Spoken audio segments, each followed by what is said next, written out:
Okay, just gonna go ahead and go for it. I'm gonna see how this sounds on the stream because I've never done anything like this. At least unlisted before. Let me see how it looks. Go for it. I'm gonna see how this sounds on the stream because I've never done anything like this. At least unlisted. All right, sounds fine. Okay, gonna switch it on over now to Doki Doki. I might as well just get started. It's gonna be a VOD anyway. This game is not suitable for children or those who are easily disturbed. So I hear. Individuals suffering from anxiety or depression may not have a safe experience playing this game. For content warnings, please visit. Oh dear. Well, one of those fits me, but I'm sure it'll be fine. Anyway, let's go. By playing Doki Doki Literature Club, you agree that you are at least 13 years of age and you consent to your exposure of highly disturbing content. I don't like their usage of the word highly, but sure. It's fine. Oh.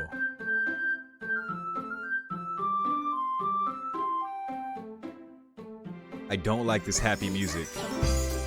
I don't, nope, you're not fooling me. No siree. Not gonna happen. I should probably turn down just a bit more. That's probably fine. Maybe? I don't know.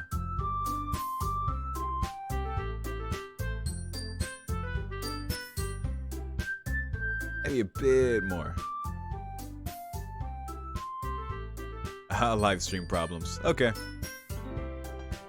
I'm gonna disable my mouse because I'm sure that's annoying to see on the screen. Okay.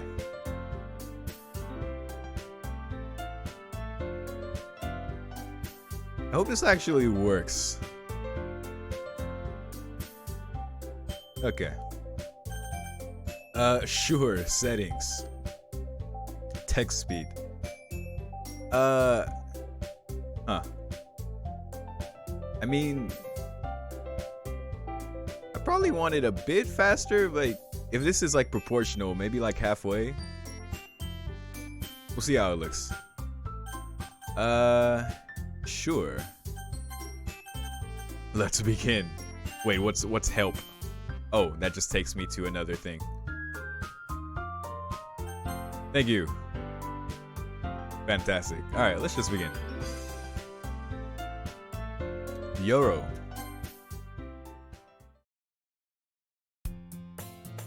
Hey. I see an annoying girl running toward me from the distance, waving her arms in the air like she's totally oblivious to any attention she might draw to herself. That girl's Sayori, my neighbor and good friend since we were children. You know, the kind of friend you'd never see yourself making today, but it just kind of works out because you've known each other for so long. That's kind of mean. We used to walk to school together on days like this, but starting around high school, she would oversleep more and more frequently, and I would get tired of waiting up. I'm gonna see one last check to see how it sounds in the stream. One last check to see how it sounds.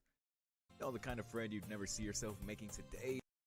Yeah, it sounds fine. All right, I just wanted to be sure before this becomes available.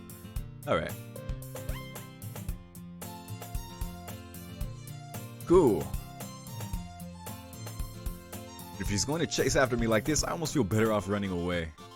However, I just sigh and idle in front of the crosswalk and let Sayori catch up to me. Ha. I overslept again. I caught you this time. Maybe, but only because I decided to stop and wait for you. Hey, you say that like you were thinking about ignoring me. That's mean, Yoro. Oh well. When people stare at you for acting weird, and I don't want them to think we're a couple or something. That's a wrap. Fine. But you did wait for me after all. I guess you don't have it in you to be mean even if you want to. Whatever you say, Sayori. We cross the street together and make our way to school. We draw near, the streets become increasingly speckled with other students making their daily commute. By the way, Yoro, have you decided on a club to join yet? A club? I told you already, I'm really not interested in joining any clubs. I haven't been looking either. That's not true. You told me you would join a club this year. Did I? Sure, it's possible that I did in one of our many conversations where I dismissively go along with whatever she's going on about. Sayori likes to worry a little too much about me when I'm perfectly content just getting by on the average while spending my free time on games and anime.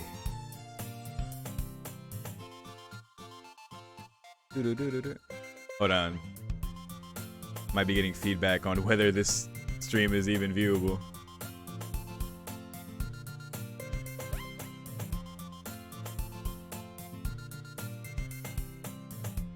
Uh-huh. I was talking about how I'm worried that you won't learn how to socialize or have any skills before college.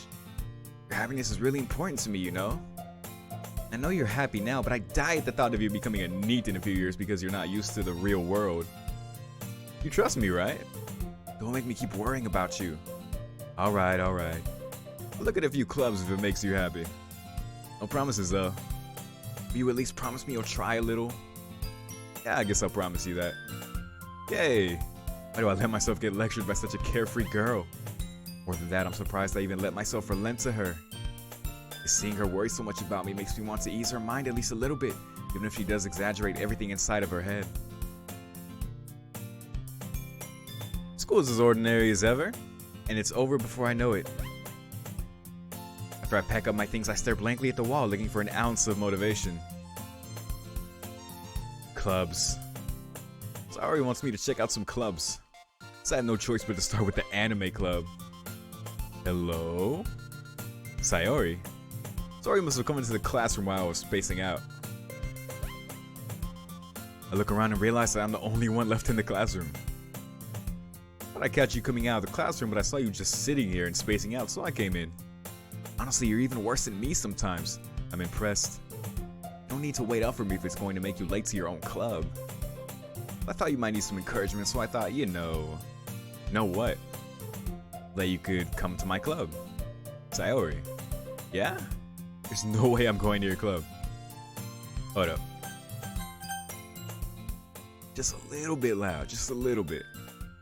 I like the music. It's nice and chill, deceptive. I don't know when this game gets fucked up. I just know that it happens for some reason. That should be fine. It may be a little slower on the text. Sayori's vice president of the literature club. Not that I was ever aware that she had any interest in literature. Well, there's the title right there. In fact, I'm 99% sure she only did it because she thought it would be fun to help start a new club. And she was the first one to show interest after the one who proposed the club. She inherited the title vice president. That said, my interest in literature is guaranteed to be even less. Yeah, I'm going to the anime club. Weeb! Come on, please. Why do you care so much anyway? Well, kind of told the club yesterday I would bring in a new member. But you're the worst, and Natsuki made cupcakes and everything. Whoa. Cupcakes, you say? I like promises you can't keep. Can't tell if Sayori is really that much of an airhead, or if she's so cunning as to have planned all of this out. I let out a long sigh. Duck. Fine, I'll stop by for a cupcake, okay? Yes, let's go. For cupcakes solely. I don't care, just give me. And thus today marks the day I sold my soul for a cupcake. I like this guy. This is definitely my character. I dejectedly follow Sayori across the school and upstairs, a section of the school I rarely visit, being generally used for third-year classes and activities. Sayori, full of energy, swings open the classroom door. Everyone, the new member is here. I told you don't call me a new member. I glanced around the room. Welcome to the literature. Blah. It's a pleasure meeting you. Sayori always says nice things about you. Seriously, you brought a boy? Way to kill the atmosphere. Aha, a tsundere. Yoro, what a nice surprise. Welcome to the club. All words escape me in this situation. This club is full of incredibly cute girls. What are you looking at? You want to say something, say it. Sorry. Natsuki. The girl with the sour attitude whose name is apparently Natsuki is one I don't recognize. Her small figure makes me think she's probably a first year. She's also the one who made cupcakes, according to Sayori. Well, she can't be all bad. You can just ignore her when she gets moody. Sayori says that quietly into my ear, then turns back toward the other girls. Anyway, this is Natsuki, always full of energy. This is Yuri, the smartest in the club. Don't say things like that. Yuri, who appears comparably more mature and timid, seems to have a hard time keeping up with people like Sayori and Natsuki. Well, it's nice to meet both of you. Sounds like you already know Monica, is that right? That's right. It's great to see you again, Yoro. Oh, we're acquainted, I see. Monica smiles sweetly. We do know each other. Well, we rarely talked, but we were in the same class last year. Monica was probably the most popular girl in class. Smart, beautiful, athletic. Basically completely out of my league. So having her smile at me so genuinely feels a little... You too, Monica. Come sit down, Yoro. We made room for you at the table so you can sit next to me or Monica. I'll get the cupcakes. Hey, I made them. I'll get them. Sorry I got a little too excited. I understand. Then how about I make some tea as well? The girls have a few desks arranged to form a table. As I already mentioned, it's been widened so that there's one space next to Monica and one space... Oh, please let this be my first choice. Natsuki and Yuri walk over to the corner of the room where Natsuki grabs a wrapped tray and Yuri opens the closet. Still feeling awkward, I take a seat next to Sayori. Natsuki proudly marches back to the table, tray in hand. Okay, are you ready? Ta-da! Whoa! Natsuki lifts the foil off the tray to reveal a dozen white fluffy cupcakes decorated to look like little cats. The whiskers are drawn with icing and little pieces of chocolate were used to... I clicked too fast. So cute! I had no idea you were so good at baking, Natsuki. Well, you know. Just hurry and take one. Sayori grabs one first, then Monica, and I follow. It's delicious. Sugoi. Sayori talks with her mouth full and has already managed to get icing on her face. Oh, thanks, Cody. It's all good, man. Appreciate you stopping by. I turn the cupcake around in my fingers, looking for the best angle to take a bite. Natsuki is quiet. I can't help but notice her sneaking glances in my direction. Is she waiting for me to take a bite? I finally bite down. The icing is sweet and full of flavor. I wonder if she made it herself. This is really good. Thank you, Natsuki. Why are you even thanking me? It's not like I... Baka. Haven't I heard this somewhere before? Made them for you or anything? Oh gosh. I thought you technically did. Sayori said, well, maybe. Not for you, you know, you dummy. Ugh. Alright, alright. I give up on Natsuki's weird logic and dismiss the conversation. Yuri returns to the table carrying a tea set. She carefully places a teacup in front of each of us before setting down the teapot next to the cupcake tray. Keep a whole tea set in this classroom? Don't worry, the teachers gave us permission. After all, doesn't a hot cup of tea help you enjoy a good book? I guess. Don't let yourself get intimidated. Yuri's just trying to impress you. That's not... Insulted, Yuri looks away. I meant that, you know, I believe you. Well, tea and reading might not be a pastime for me, but I at least enjoy tea. I'm glad. Yuri faintly smiles to herself in relief. Monica raises an eyebrow and smiles at me. So what made you consider the literature club? Cupcakes? I was afraid of this question. Something tells me I shouldn't tell Monica that I was practically dragged here by Sayori. I haven't joined any clubs yet. Sayori seemed really happy here, so... That's okay, don't be embarrassed. Should I be giving these girls voices? I don't know if I should do that.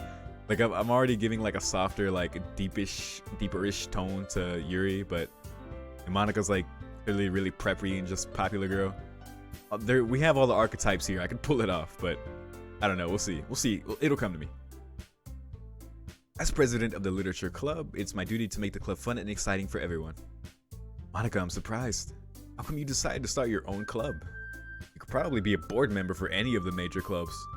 Weren't you a leader of the debate club last year? Well, you know, why does everyone start their sentence with To be honest, I can't stand all of the politics around the major clubs.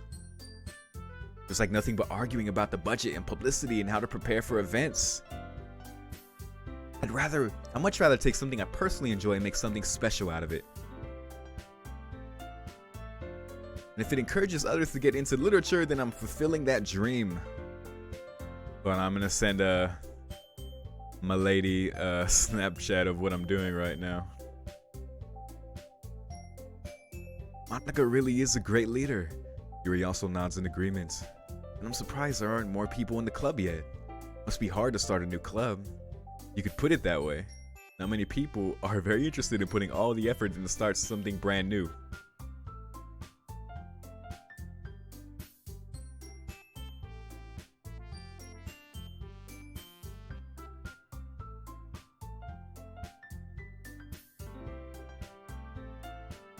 Especially when it's something that doesn't grab your attention like literature. Ah, yes.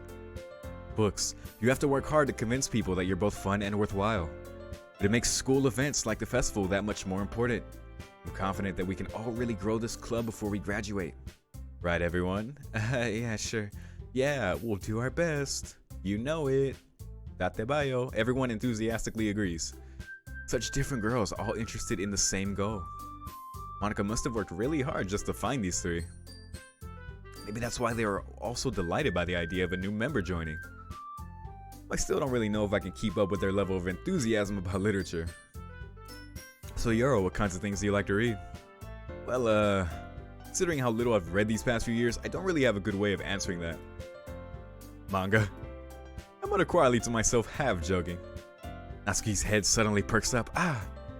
Looks like she wants to say something, but she keeps quiet. Oh, she reads manga too, I guess. Not much of a reader, I guess. Oh, wow. Well, that can change. What am I saying? I spoke without thinking after seeing Yuri's sad smile. Anyway, what about you, Yuri? Well, let's see. Yuri traces the rim of her teacup with her finger. My favorites are usually novels that build deep and complex fantasy worlds. The level of creativity and craftsmanship behind them is amazing to me. Telling a good story in such a foreign world is equally impressive. Yuri goes on, clearly passionate about her reading. She seems so reserved and timid since the moment I walked in, but it's obvious by the way her eyes light up that she finds her comfort in the world of books, not people. But you know I like a lot of things. Stories with deep psychological elements usually immerse me as well. Isn't it amazing how a writer can so deliberately take advantage of your own lack of imagination to completely throw you for a loop? I agree. Hell yeah. Anyway, I've been reading a lot of horror lately. Is this gonna be our girl? Are we gonna go for her first? I read a horror book once. Goosebumps. I desperately grasped something I can relate to at the minimum level. At this rate, Yuri might as well be having a conversation with a rock. This girl's way too cultured for me. Really? I wouldn't have expected that, Yuri. For someone as gentle as you? Yes, you could say that. If a story makes me think or takes me to another world, then I really can't put it down. Surreal horror is often very successful at changing the way you look at the world, if only for a brief moment. I hate horror. Oh, why's that? Well, Natsuki's eyes dart over to me for a split second. Never mind. That's right, you usually like to write about cute things, don't you, Natsuki? What? What gives you that idea? Left a piece of scrap paper behind last club meeting. Looked like you were working on a poem called Don't Say It Out Loud. Give that back. Fine. Your cupcakes, your poems, everything you do is just as cute as you are. Sayori sidles up behind Natsuki and puts her hands on her shoulders. I'm not cute. Natsuki, you write your own poems? Well, I guess sometimes. Why do you care? I think that's impressive. Why don't you share them sometime? Yo, I'm a very sociable person. No. Natsuki averts her eyes. You wouldn't like them. Not a very confident writer yet? I understand how Natsuki feels. Sharing that level of writing takes more than just confidence. The truest form of writing is writing to oneself. You must be willing to open up to your readers, exposing your vulnerabilities and showing even the deepest reaches of your heart. You have writing experience too, Yuri? If you share some of your work, you can set an example and help Natsuki feel comfortable enough to share hers. I guess it's the same for Yuri. Oh, I wanted to read everyone's poems. Wait, sorry. I give her Natsuki's voice. We all sit in silence for a moment. Okay, I have an idea, everyone. Natsuki and Yuri look quizzically at Monica. Let's all go home and write a poem of our own. Then, next time we meet, we'll all share them with one another. That way, everyone is even. Yeah, let's do it. Yeah. Plus, now that we have a new member, I think it will help us all get a little more comfortable with each other and strengthen the bond of the club. What? Isn't that right, Yoro? Monica smiles warmly at me once again. Hold on, there's still one problem. What's that? Now that we're back to the original topic of me joining the club, I bluntly come forth with what's been on my mind the entire time. I never said I would join this club. Sorry, it may have convinced me to stop by, but I never made any decision. I still have other clubs to look at, and I lose my train of thought. All four girls stare back at me with dejected eyes. But I'm sorry, I thought... Yoro, you all... I'm defenseless against these girls. How am I supposed to make a clear-headed decision when it's like this? That is, if writing poems is the price I need to pay in order to spend every day with these beautiful girls. Right. Okay, I've decided then. I'll join the literature club. One by one, the girls' eyes light up. Yes, I'm so happy. Why did I say it like that? Story wraps her arms. I'm like searching for the voices and it's getting weird. Story wraps her arms around me, jumping up and down. Hey, really did scare me for a moment. If you really just came here for the cupcakes, I would be super pissed. That makes it official. Welcome to the literature club. Thanks, I guess. Okay, everyone. I think with that, we can officially end today's meeting on a good note. Everyone remember tonight's assignment. Write a poem to bring to the next meeting so we can all share. Monica looks over at me once more. Yuro, I look forward to seeing how you express yourself. Oh, please let me choose. Yeah. Can I really impress the class star Monica with my mediocre writing skills? I already feel the anxiety welling up inside me. Oh god. It's still in the back of my mind, that trigger warning about anxious people. Listen, man. Generally, like, I mean, video games have definitely, like, scared me before. Like, I haven't finished it. I played Corpse Party before, and I need to go back and I need to do it again. Honestly, that shit scared the fuck out of me, dude. And you know, games make me feel just as much as any other medium. So I'm very concerned, but I feel like I'll be okay, probably. It'll make for a good reaction at the very least. Hey, Yuro, since we're already here, do you want to walk home together? That's right, Saru and I never walk home together anymore because she always stayed after school for clubs. Sure, I might as well. Yay. With that, the two of us depart the clubroom and make our way home. The whole way my mind wanders back and forth between the four girls. Sayori, Natsuki, Yuri, and of course Monica. Will I really be happy spending every day after school in a literature club?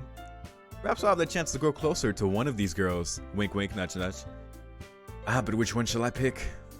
Alright. I just need to make the most of my circumstances and I'm sure good fortune will find me. Famous last words. And I guess that starts with writing a poem tonight.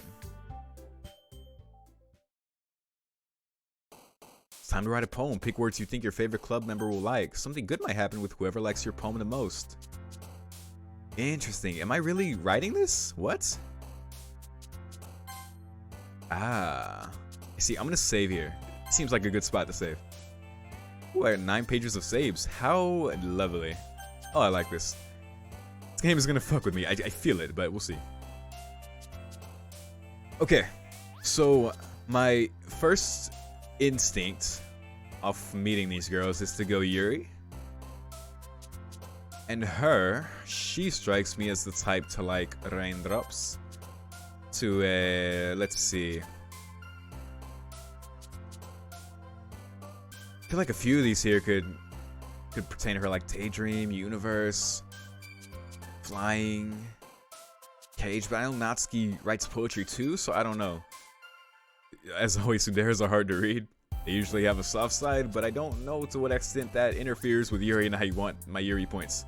I'm gonna save again. Oh, I should make another. No, damn it. You know what? Fine. I'm not gonna save scum. This is Universe.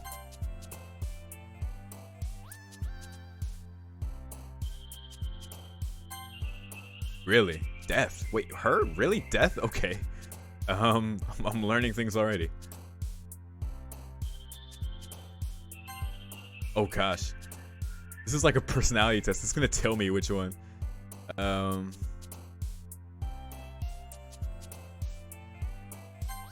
Holy shit, that's my girl. What the hell? Me and Sayori. Okay. Yep, that's pretty much me right there. Oh, what the fuck? Damn, this is going great so far, by the way. Anime is definitely Natsuki.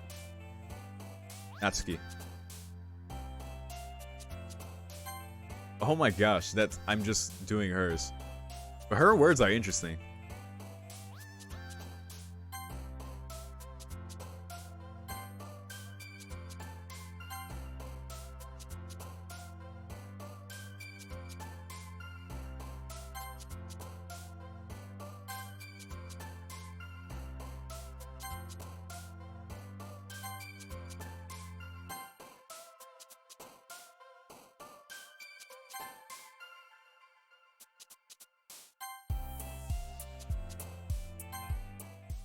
Wow, I got apparently I don't even know myself.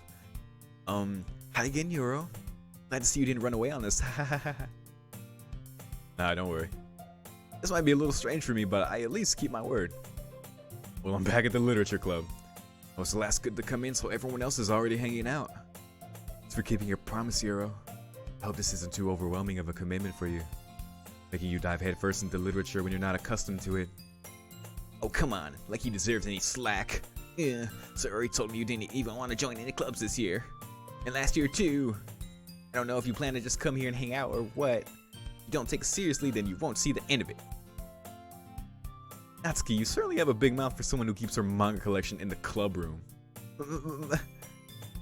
Natsuki finds herself stuck between saying Monica and manga. Manga is literature. Swiftly defeated, Natsuki plops back into her seat. Don't worry, guys. Yoro always gives it his best as long as he's having fun. He helps me with busy work without even asking. Like cooking, cleaning my room. How dependable. Sorry, that's because your room is so messy it's distracting. You almost set your house on fire once. Is that so? Two are really good friends, aren't you? I might be a little jealous. Oh. How come? You and Yoro can become good friends too? Sayori. As usual, Sayori seems oblivious to the weird situation she just put me into. Oh, Yuri even brought you something today, you know? Wait, Sayori. Me? Not really. Don't be shy. It's really nothing. What is it? Never mind. Sayori made it sound like a big deal when it's really not. What do I do? I'm sorry, Yuri, I wasn't thinking. So that means it's up to me to rescue the situation. Hey, don't worry about it. First of all, I wasn't expecting anything in the first place. Any nice gesture from you is a pleasant surprise. It'll make me happy no matter what. Is that so? Yeah, I won't make it a big deal if you don't want it to be. Alright. Well, here. What did she get me? Yuri reaches into her bag and pulls out a book. I didn't want you to feel left out, so I picked out a book that I thought you might enjoy. A short read, so it should keep your attention even if you don't usually read. And we could, you know, discuss it if you wanted. Oh my gosh. This is this girl accidentally being so cute. Dude, she's the one. She even picked out a book she thinks I'll like despite me not reading much. Yuri, thank you. I'll definitely read this. I enthusiastically take the book. Phew. Well, you can read it at your own pace. Look forward to hearing what you think. Now that everyone's settled in, I expected Monica to kick off some scheduled activities for the club. That doesn't seem to be the case. Sayori and Monica are having a cheery conversation in the corner. Yuri's face is already buried in a book. I can't help but notice her intense expression like she was waiting for this chance. Meanwhile, Natsuki is rummaging around in the closet. Man, looks like no one wants to be bothered today. I slumped down into the nearest desk. How am I supposed to occupy myself with something literature related by myself like this? Guess I could always read some of the book Yuri gave me. Feeling a little too tired to read. I could probably fall asleep right now. Close my eyes and end up listening in on Sayori's conversation with Monica. Probably gonna seem really lame compared to all the other clubs though. Well, we can't give up. Festival's our chance to show everyone what literature is all about. Problem is that the idea of a literature club sounds too dense and intellectual. It's not like that at all, you know?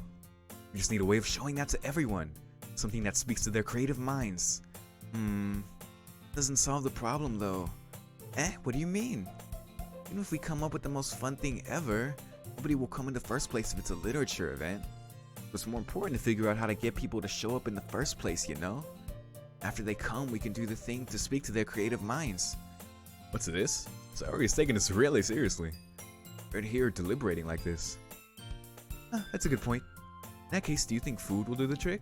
Oh, it always does. What kind? That is important. What kind? Well, I guess we could...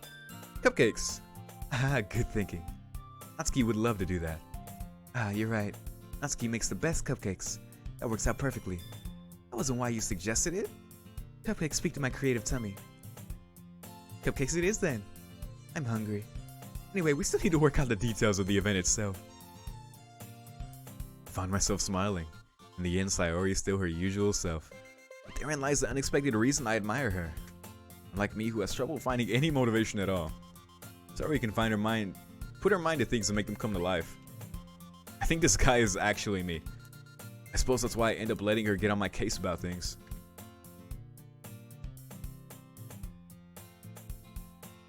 Can't help but wonder what it would be like to see the world through her eyes. Oh. Ooh, I opened my eyes to find Sayori's face filling my vision. I nearly fall out of my chair.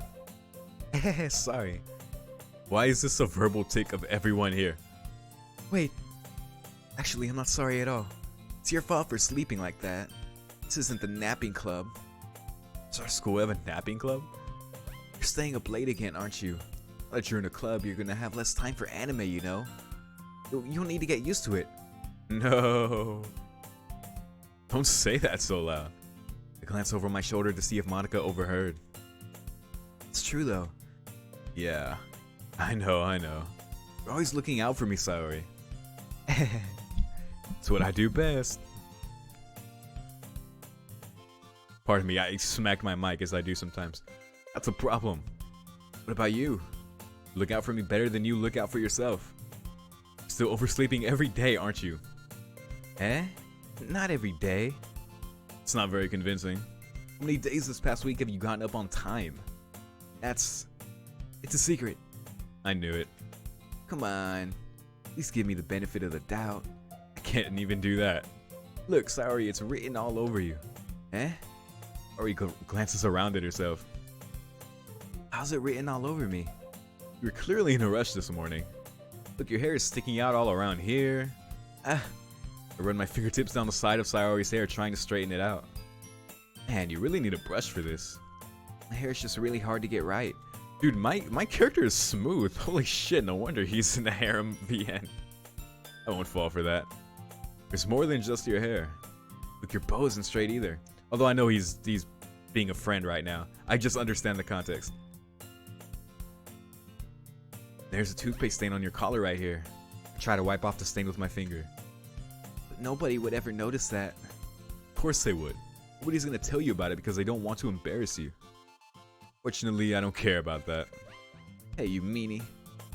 You can't even keep your blazer buttoned up. Seriously, Sayori. How do you think you don't have a boyfriend yet? Damn, I went there. That's super mean. Sorry, but you'll thank me later. I started to button her blazer from the bottom. Damn, dude. Once you see how much better it looks, you'll change your mind. This is so funny. What is? Well, I was just thinking how weird it is to have a friend who does these kinds of things. Huh? Don't say that. You'll make me feel weird about it, stupid. It's okay though. I'm happy we're like this. Aren't you? I guess. Hey, be careful. The button might come off. It's this one's so hard to close. I struggle to fully close the button near her chest. Gee, I wonder why, dude. Does this thing even fit you properly? It did when I bought it. So, if you ever button it, you would have noticed sooner that it doesn't fit you anymore. What are you smiling about? It means my boobs got bigger again. Don't say that out loud. Anyway, you look much better now, so... I just feel strange to see Sayori's blazer button up like that. But it's so stuffy. Whoa. But it's not... Oh, damn it. It's not worth it at all. Sayori hastily unbuttons her blazer once more. Damn it. Phew. That's so much better. Sayori puts her arms out and twirls around. So if I keep it unbuttoned, then I won't get a boyfriend, right? What kind of logic is that? Why are you saying that like it's a good thing? Because if I had a boyfriend, then he wouldn't even let you do things like this. You'd take care of me better than anyone else would anyway. That's why I'm keeping it unbuttoned. Stop saying all these embarrassing things. I didn't say anything embarrassing. Jeez. Well, anyway, just focus on trying to wake up a little earlier. Only if you focus on going to bed earlier. Fine. It's a deal. I guess we really are better at taking care of each other than we are at taking care of ourselves. Yeah, I guess so, huh? Maybe you should come wake me up in the morning. You're doing it again, Sayori. Oh, but I was joking that time. It's impossible to tell with you sometimes. Okay, everyone. Monica suddenly calls out. Why don't we share the poems we wrote now? Hey. Yuro, I can't wait to read yours. Yeah, same. failed to sound enthusiastic, but Sayori still trots away to retrieve her poem. I wonder if this scene with Sayori still happens if I didn't get so many points with her during the poem writing. By the way, I completely misread Yuri. I guess I don't really know the personalities well enough yet. I'm sure after a playthrough too, it'll become clear, like who's are who's, but yeah, it's interesting. By the way, did you remember to write a poem last night? Yeah. The relaxation ends. Can't believe I agreed to do something so embarrassing. Couldn't really find much inspiration since I've never really done this before. Now that everyone's ready, why don't you find someone to share with? I can't wait. Sayori and Monica enthusiastically pull out their poems. Sayori's is on a wrinkled sheet of loose leaf torn from a spiral notebook. On the other hand, Monica wrote hers in a composition notebook. Oh, I can already see Monica's pristine handwriting from where I sit. Natsuki and Yuri reluctantly comply as well, reaching into their bags. I do the same myself. Oh dear. Okay.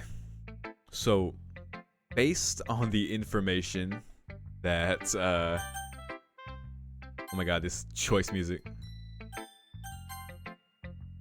Based on the info that I used for mine, I probably get the most points by showing this to Sayori.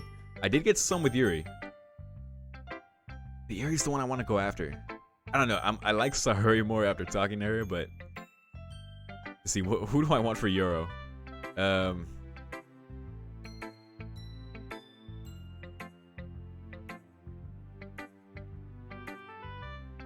Hey man, we're on this path. I want to see where it goes. I'm definitely most comfortable sharing it with Sayori first. Also, it makes sense. It's been his friend for years. He's my good friend after all. Exactly. This makes sense. Oh my goodness. This is so good, Yoro. Yeah? I love it. I had no idea you were such a good writer. Sayori. Must be seriously overreacting. Not a good writer at all. Honestly, I have no idea what I'm doing. Well, maybe that's why. Because I have no idea what I like either. Jeez. Sure, Yuri's opinion has to be a little more constructive than this. Pardon me, I'm gonna check once again very quickly how it's sounding. Get the most points by showing this to Sayori. Okay, it sounds nice and balanced. I just want to be sure because I really can't tell. I'll have to check it like that. Pardon me. Yeah, what the? Maybe even Natsuki's. Are you sure you don't like it just because I wrote it? I'm sure that's part of it. I think I understand you better than a lot of other people, you know? So when I read your poem, it's not just a poem. It's a Yoro poem. That makes it feel extra special. Dude, damn it, why do I want these two to be together? Like, I can feel your feelings in it. Sayori hugs the sheet against her chest. So weird, Sayori. Really happy just that you wrote one. Just reminds me of how you're really a part of the club now. Not to mention the fact that I'm standing in front of you in the club room? Or, well, of course. I'm not really into it yet, but that doesn't mean I'll break my promise. See? It's like I said before, Yoro. Deep down, you're not selfish at all, you know? Try new things like this for other people. That's something that only really good people do. Thanks, Sayori. I'm not sure if Sayori sees the full picture of my motive here. Then again, I can't deny that she's part of the reason I joined. Knowing how much this means to her and all. Yeah, I'm gonna make sure you have lots of fun here, okay? That will be my way of thanking you. Alright, I'm gonna hold you to that then. Yay. You'll read my poem too, right? Don't worry, I'm really bad at this. We'll see about that. Dear sunshine, the way you glow through my blinds in the morning, it makes me feel like you missed me.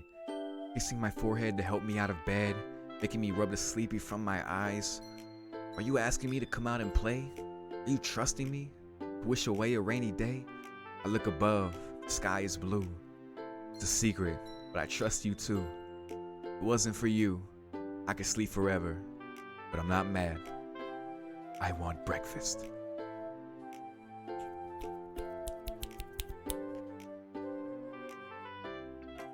Sayori, This is just a guess, but did you wait until this morning to write this? No, just a little bit. Can't answer just a little bit to a yes or no question. Oh my god. I forgot to do it last night. At least that makes me feel a little better about myself. Don't be mean. I still tried my best. Yeah. You mean to say it was a bad poem? Came out nice, or how should I put it? Sounds just like you. Really? Yeah. Especially that last line. I made eggs and toast. Even though you were late to school? It's bad to skip breakfast. Get all cranky. I guess there's no point in arguing. Anyway, thanks for showing me. This was so much fun. Monica's the best. Yeah. Next time I won't forget. I'm gonna write the best poem ever. I guess I look forward to it. Oh. Well, you know who we have to do now. Okay. Here's my dilemma. 9 pages with 6 slots of saves. I don't think I should save after every single thing. I feel like as long as I have this first save where I'm doing the poem thing, because that's got to be the first big factor. I don't know. I'll save here for now. Of course, Yuri.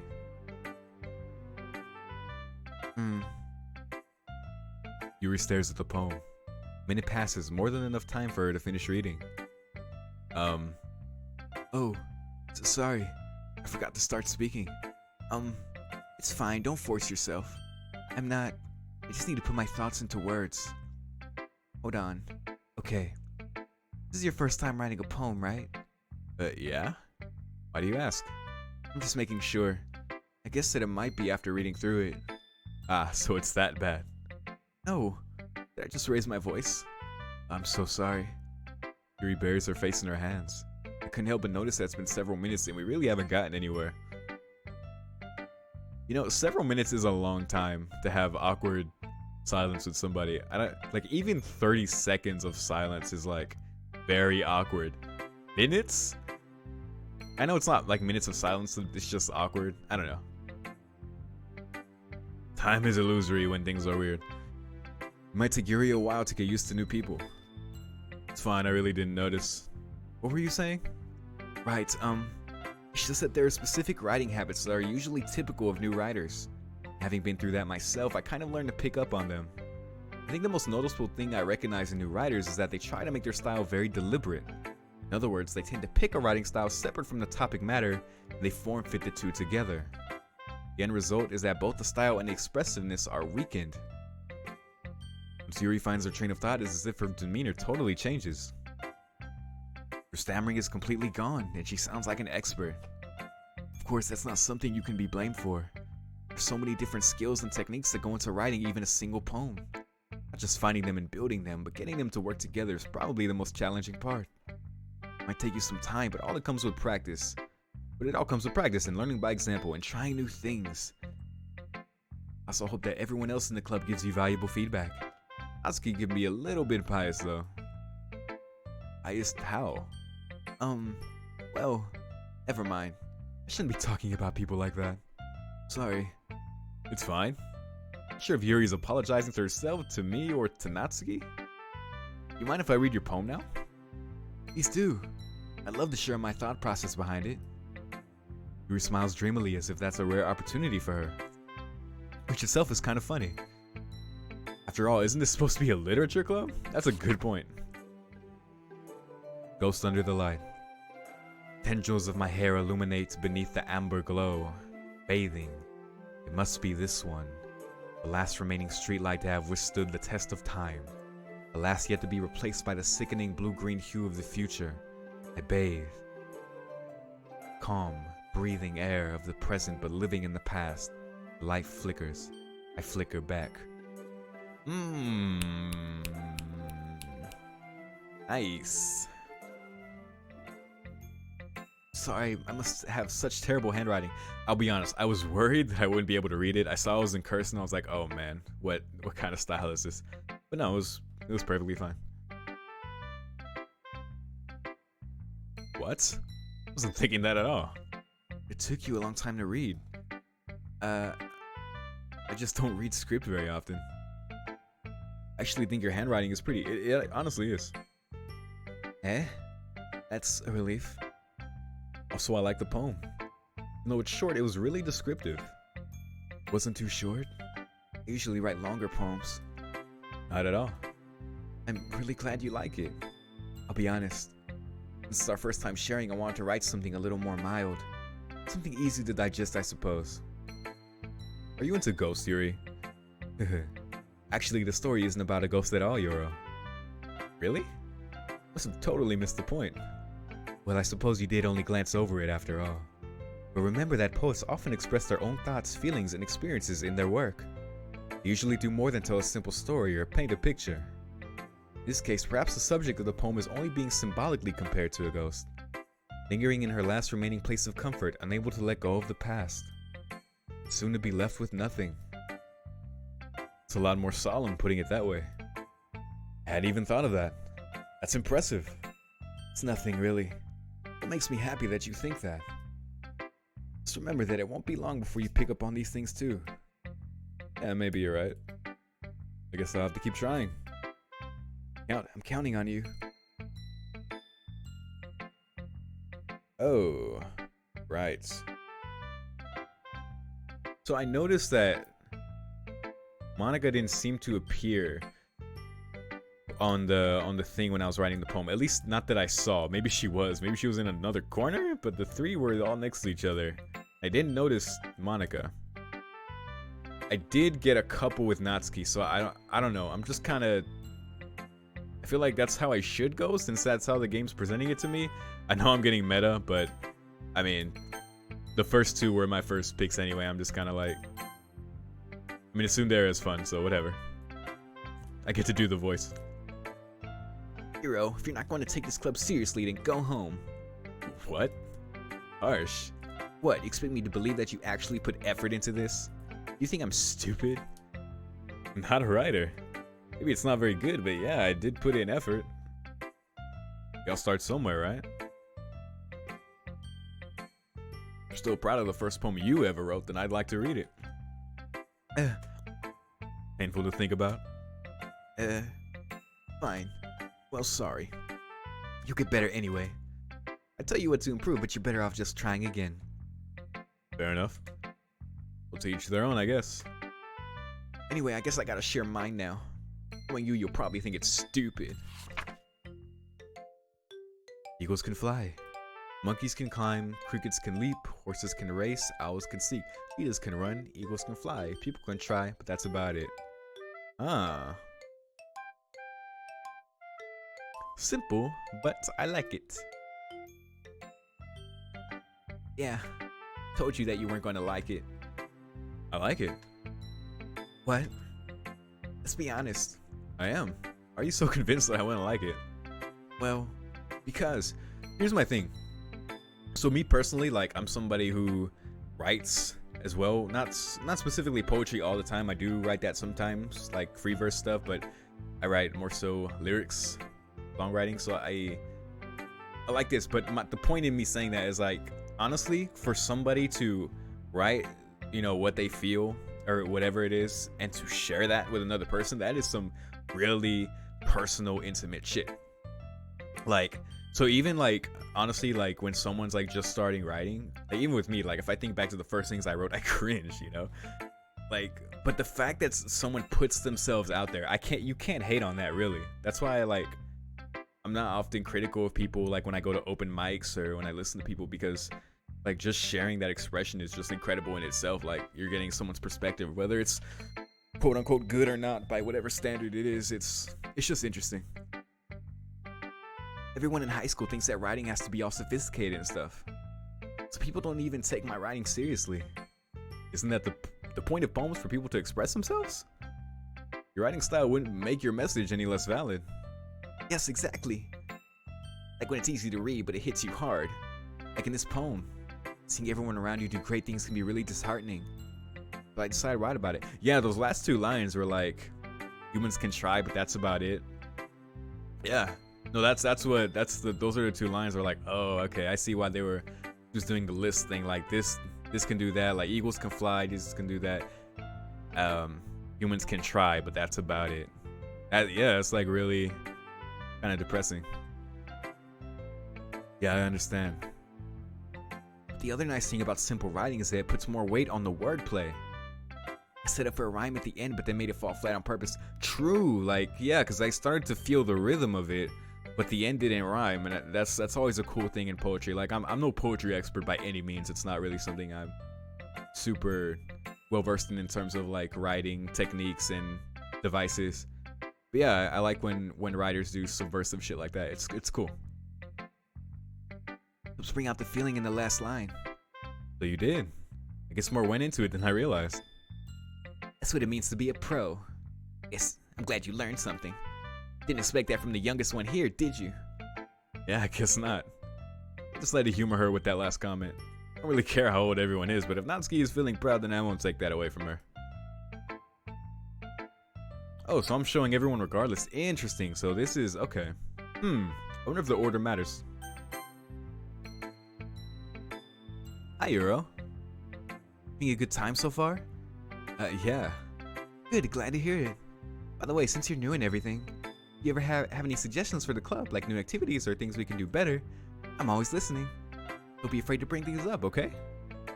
Alright, I'll keep that in mind. Of course I'll be afraid to bring things up. I'm much better off just going with the flow until I'm more settled in. Anyway, want to share your poem with me? It's kind of embarrassing, but I guess I have to. Don't worry, Euro. We're all a little embarrassed today, you know? It's that sort of barrier that we'll all learn to get past soon. Yeah, that's true.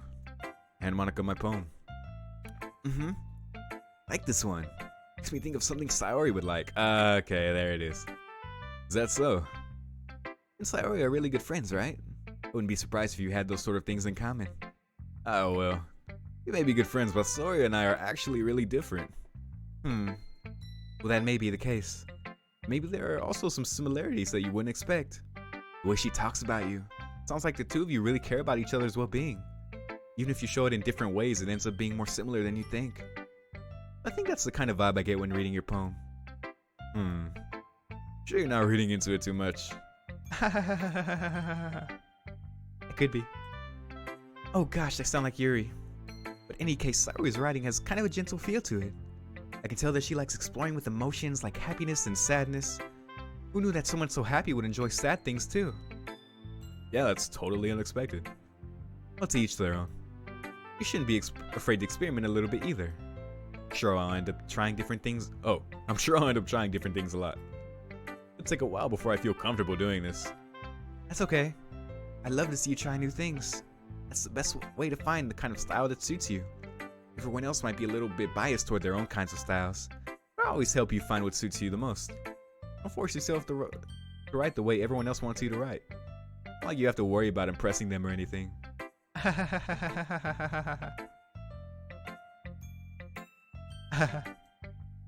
Anyway, do you want to read my poem now? Don't worry, I'm not very good. You sound pretty confident for someone who claims to not be very good.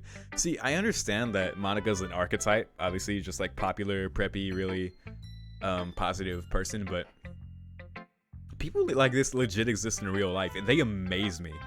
Like, they're so driven, so magnetic to everyone around them, and just, it's like greatness just flows in their blood. Like, I know this guy, he changed his Twitch name. I want to shout him out real quick. He goes by the name The Historian. So I think he changed his Twitch name to it. He used to be called Toddler223, but now he's The Historian. It's his producer name.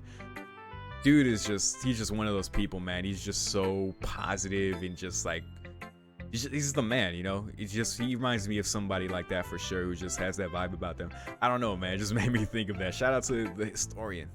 It's my guy. That's certainly Monica. Well, that's because I have to sound confident. Doesn't mean I always feel that way, you know?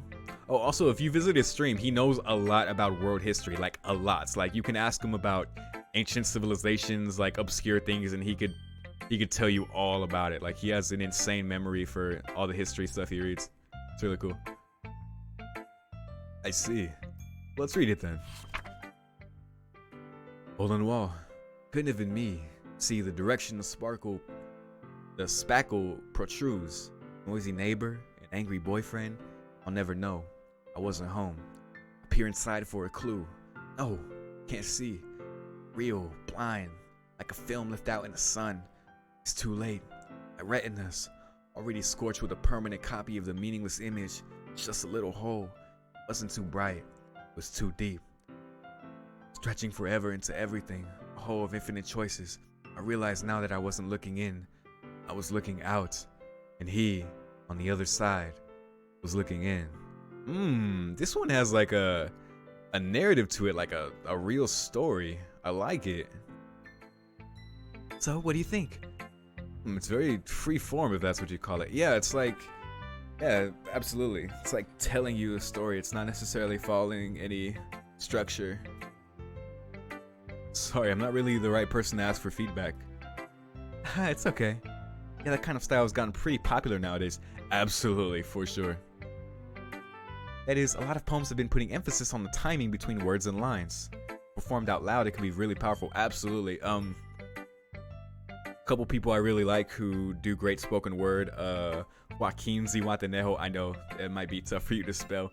JOAQUINZIHUATENEJO. That should be how you spell it. Great spoken word. I met him a couple times. He came to my college a couple times. He's just one of those really great poets. You can find his stuff on YouTube. Guante, Guante. His stuff is really insane. Dude, free verse spoken word is so amazing. There's some really powerful stuff out there. I didn't realize I would like this. I could be able to relate to this game on this level. What was the inspiration behind this one? Well, I'm not sure if I know how to put it. I guess you could say that I had some kind of epiphany recently, and influencing my poems a bit. Epiphany? Yeah, something like that. Kind of nervous to talk about deep stuff like that because it's kind of coming on strongly. Maybe after everyone is better friends with each other. Anyway, here's Monica's writing tip of the day. Sometimes when you're writing a poem or a story, your brain gets too fixated on a specific point. Try so hard to make it perfect and you'll never make any progress. Is that telling me about when I try to do it for one specific girl? Is this a tip for that? Are you being clever, game? Force yourself to get something down on the paper and tidy it up later. Okay, so you're saying that the first choice doesn't necessarily dictate that it'll be Sayori, but rather it can be anything else down the line. Another way to think about it is this. Keep your pen in the same spot for too long, you'll just get a big dark puddle of ink. Okay, alright, well, yeah, maybe I don't go with Sayori next time. Just move your hand and go with the flow. So basically telling me just do stuff, do what you want.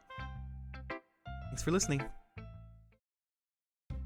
She was talking to me right there. Guess that's everyone. Glance around the room. It was a little more stressful than I anticipated. As if everyone is judging me for my mediocre writing abilities. Even if they're just being nice, there's no way my poems can stand up to theirs.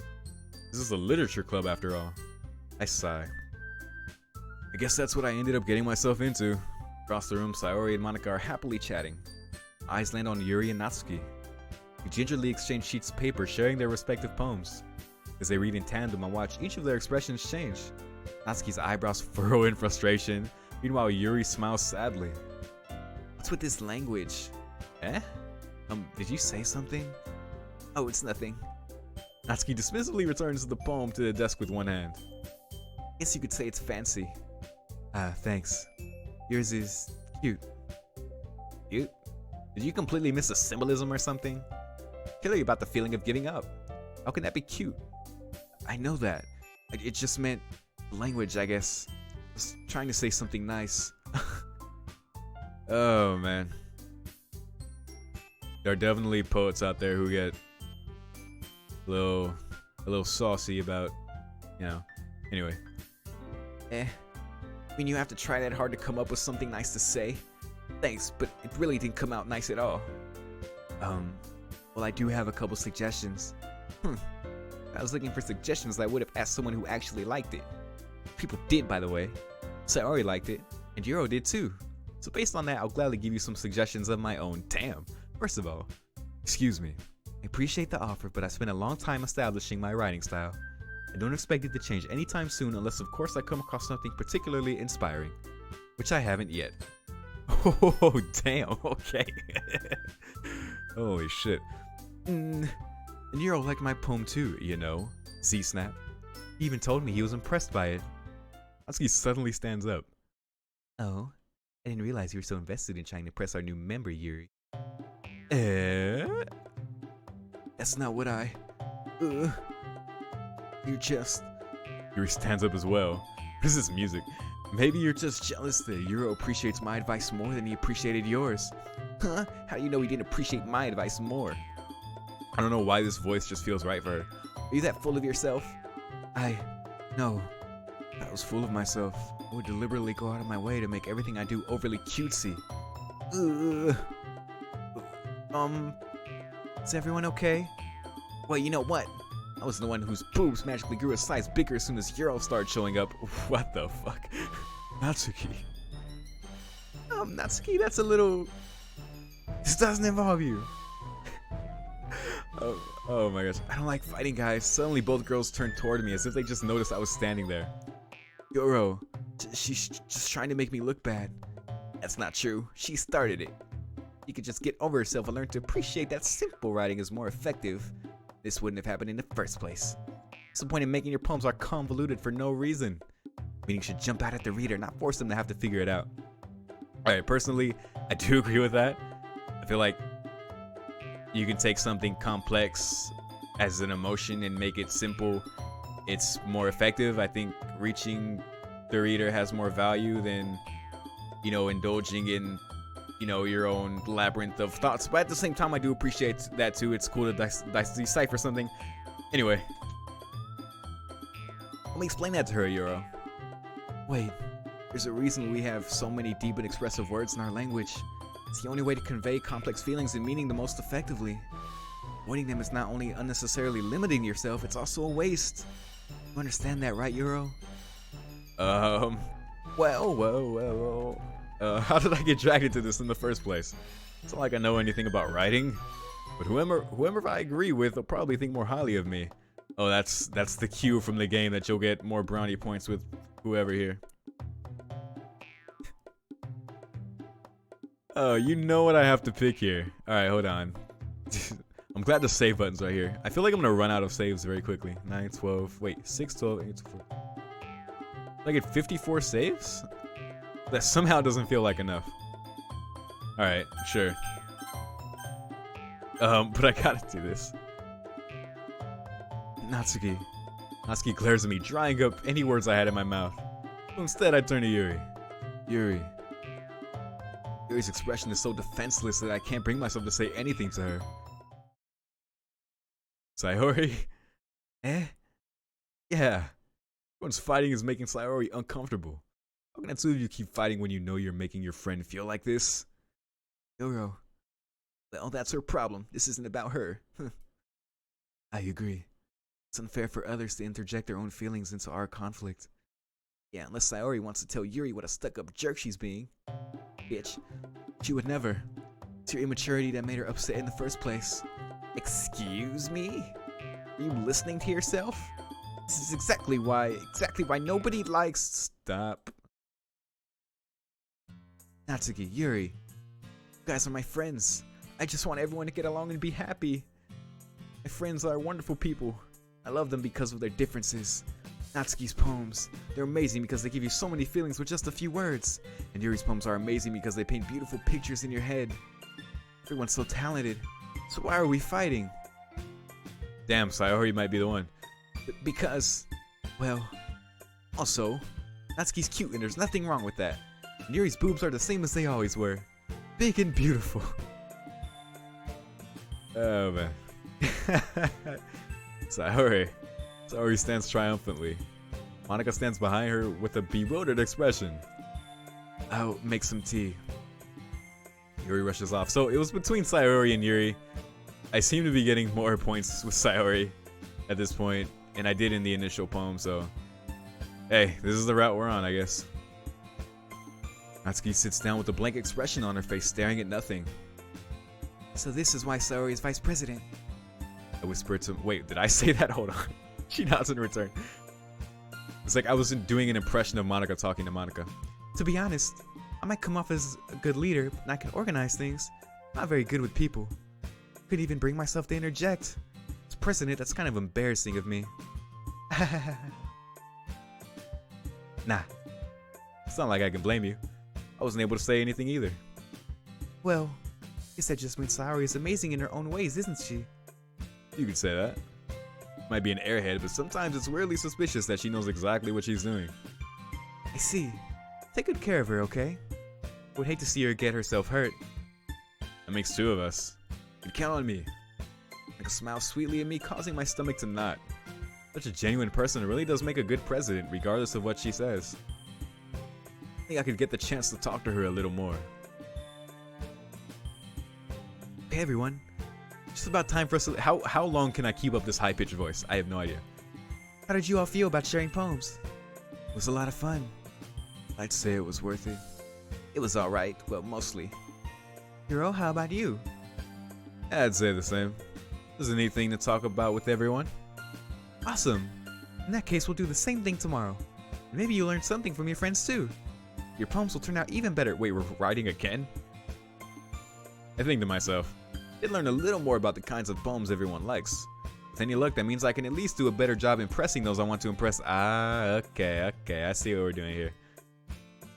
Not to myself with newfound determination. Hiro, ready to walk home? Sure, let's go. Sayori beams at me. Truly, it's been a while since Sayori and I have spent this much time together. Can't really say I'm not enjoying it either. Alright, Sayori, about what happened earlier. What do you mean? You know, between Yuri and Natsuki. Does that kind of thing happen often? No. It's really the first time I've seen them fight like that. I promise they're both wonderful people. You don't hate them, do you? No, I don't hate them. I just wanted your opinion, that's all. I can see why they make good friends with you. No, Yuro. It's nice that I got to spend time with you in the club. I think seeing you get along with everyone is what makes me the happiest. I think everyone really likes you too. That's... Why does everyone have this laugh? Every day is going to be so much fun. Sigh. Duck. It looks like Sayori still hasn't caught onto the kind of situation I'm in. Sure, being friends with everyone is nice, but does it really need to stop there? We'll just have to see what the future holds, Sayori. I pet Sayori on the shoulder. Pat pat. I said that more to myself than to her, but it's easy to use Sayori as an internal monologue sometimes. Okay. Yeah. Let's do this. That was our first day, it seems. Okay. Again, I'm noticing we only have 3 girls here. Our preppy class president is not here. Can I manipulate this? Anything on the screen besides this? Seems not. Okay, well, we're gonna save again in my quickly diminishing save slots and try this again. So, what do we know about the girls? Okay, we know about Sayori. She likes happy things, but she also likes some sad things. Which is pretty much, I mean, it's what she said. Or in our internal monologues, like, the duality. Yuri likes more flowery language. She likes the complexity of language. So probably the more fancy words she would appreciate. And I guess conversely, for Natsuki, she liked the more simple things. It's kind of simple. Yeah. Alright. I think I've gotten it? Question mark? And I'm quickly gonna find out. We'll see. Let's see Inferno. Of course she likes that. Okay. I'm getting the gist of it now.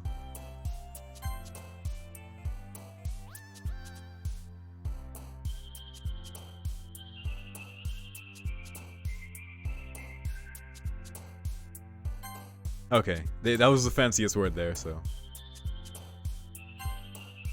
Unrequited, really. Interesting. I know Monica's kind of had something to do with that in terms of her looking, whether it being looking through the hole and whether that being within or out, and boy on the other side looking in. I thought hers was the most interesting. Maybe it's because I'm biased because I really like that free verse style of poetry. Although obviously all of them have something to appreciate. Let's see. Philosopher. Oh yeah, I'm getting her down now.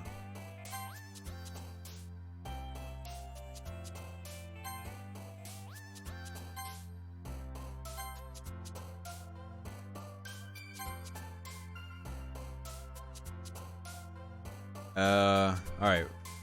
We're kind of blazing through these now. Let's see. Heaven sense. Misery. Oh. Alright, happy and sad, that's right. Incongruence. Starscape. Contamination. Uncanny? There you go. Wunderbar. Wait, nope. Melancholy. Infinite. Judgment? Okay, well, I've successfully gone the Yuri route. Another day passes and it's time for the club meeting already. I've gotten a little more comfortable here over the past couple days. During the club room, the usual scene greets me. I'm gonna sip my drink real quick.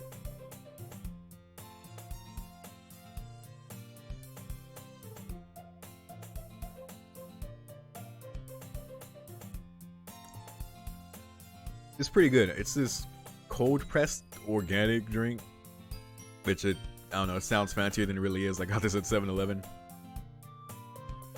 God, it says bilberries, cranberries, pomegranate, blackberries, purple carrots, acai's, and tart cherries. So hopefully it does healthy things for my body. Hi, Hiro. Yo, Sayori. Like you're in a good mood today. I'm just still not. I'm never gonna get tired of doing that. I'm just still not used to you being in the club. That's all. I see. It's a pretty simple thing to get you in a good mood. I guess it's always the simple things with you anyway. Speaking of which, I'm kinda hungry. You come with me to buy a snack? No thanks. What? Yo, I love my character. That's not like you at all. I have my reasons. Why don't we take a look at your purse, Sayori? Why that all of a sudden? No reason really. I just wanted to look at it. Sayori nervously retrieves her coin purse. She fumbles with the latch and gets it open. Then she turns it upside down and lets its contents spill onto the desk. Only 2 small coins fall out. Okay, alright. She is our like best friend, so no wonder we knew that. I knew it.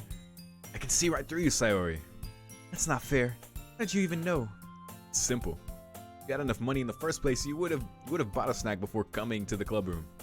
Either you're not hungry and wanted an excuse to take a walk, or you plan to conveniently forget that you spent all your money so that I would lend you some. Oh, snap. But there's one more thing. You're always hungry. And so that only leaves the one option. Ooh, I give up. Don't make me feel guilty. You feel guilty? That means you deserve to feel guilty. Yuri suddenly giggles. I didn't notice that she was listening in. Her face is in her book as always. I wasn't listening or anything. It was just something in my book. Yuri, tell Yoro to let me borrow some money. Don't get me involved like that, Sayori. Besides, you should only buy what you can responsibly afford. Frankly, after pulling a mischievous little stunt like that, your suffering is fair enough retribution. I didn't mean that. I got too absorbed into my book. Really like when you speak your mind, Yuri. Doesn't happen much, but it's a fun side of you. There's no way you could think that. You were right, though. If it's something bad, I know I have to accept the revolution. Retribution. That. Still, coming from you, Sayori. I guess there's a little devil inside all of us, isn't there? Don't let her fool you. Sayori knows exactly what she's doing. After all, she told you guys she was bringing me to the club before she even told me. But you wouldn't have come if it weren't for the cupcakes. I mean, yeah. So I had to trick Natsuki into making them. Damn, she tricked her too. Oh yeah, I guess she lied to them saying a new member. Come on, give me more credit than that, Sayori. Pwap. Yeah. Out of nowhere, something smacks Saori in the face and tumbles onto the desk. That was Natsuki, wasn't it? How? What was... a cookie? Sure enough, it's a giant cookie wrapped in plastic. Saori glances around. Is this a miracle? Because I paid my restitution. Retribution. Actually, that one almost worked. I was just gonna give it to you. Then I heard you blab about the cupcakes. It was totally worth seeing your reaction though. Natsuki, that's so nice of you. I'm so happy. Saori hugs the cookie. Oh my gosh. Jeez, just eat it. Saori rapidly tears open the wrapper and takes a big bite. So good. Saori suddenly clasps her hands over her mouth. It bit my tongue. Going through a lot over just one cookie. Natsuki takes a bite of her own cookie. Ah, yours looks really good too, Natsuki. Can I try it? Jeez, beggars can't be choosers. But here's this chocolate. Yeah, why do you think I gave you that one? Fine. Damn, that's real. Still, I'm really happy that you shared this one with me. Saori gets out of her seat and goes behind Natsuki, then wraps her arms around her. Jeez. I get it. Cookie still in hand, Natsuki reaches up to nudge Saori off of her. Saori suddenly leans down and takes a bite out of Natsuki's cookie. Hey, did you seriously just do that? Mouthful, Saori trots away to safety. These voices are starting to blend together. Yaori and I laughed as well. Yaori? Jeez, you're such a kid sometimes. Monica, can you tell Saori? Natsuki glances around. Monica isn't in the club room.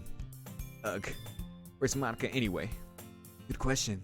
Have any of you heard anything about her being late today? Not me. Yeah, I haven't either. It's a bit unusual. Hope she's okay.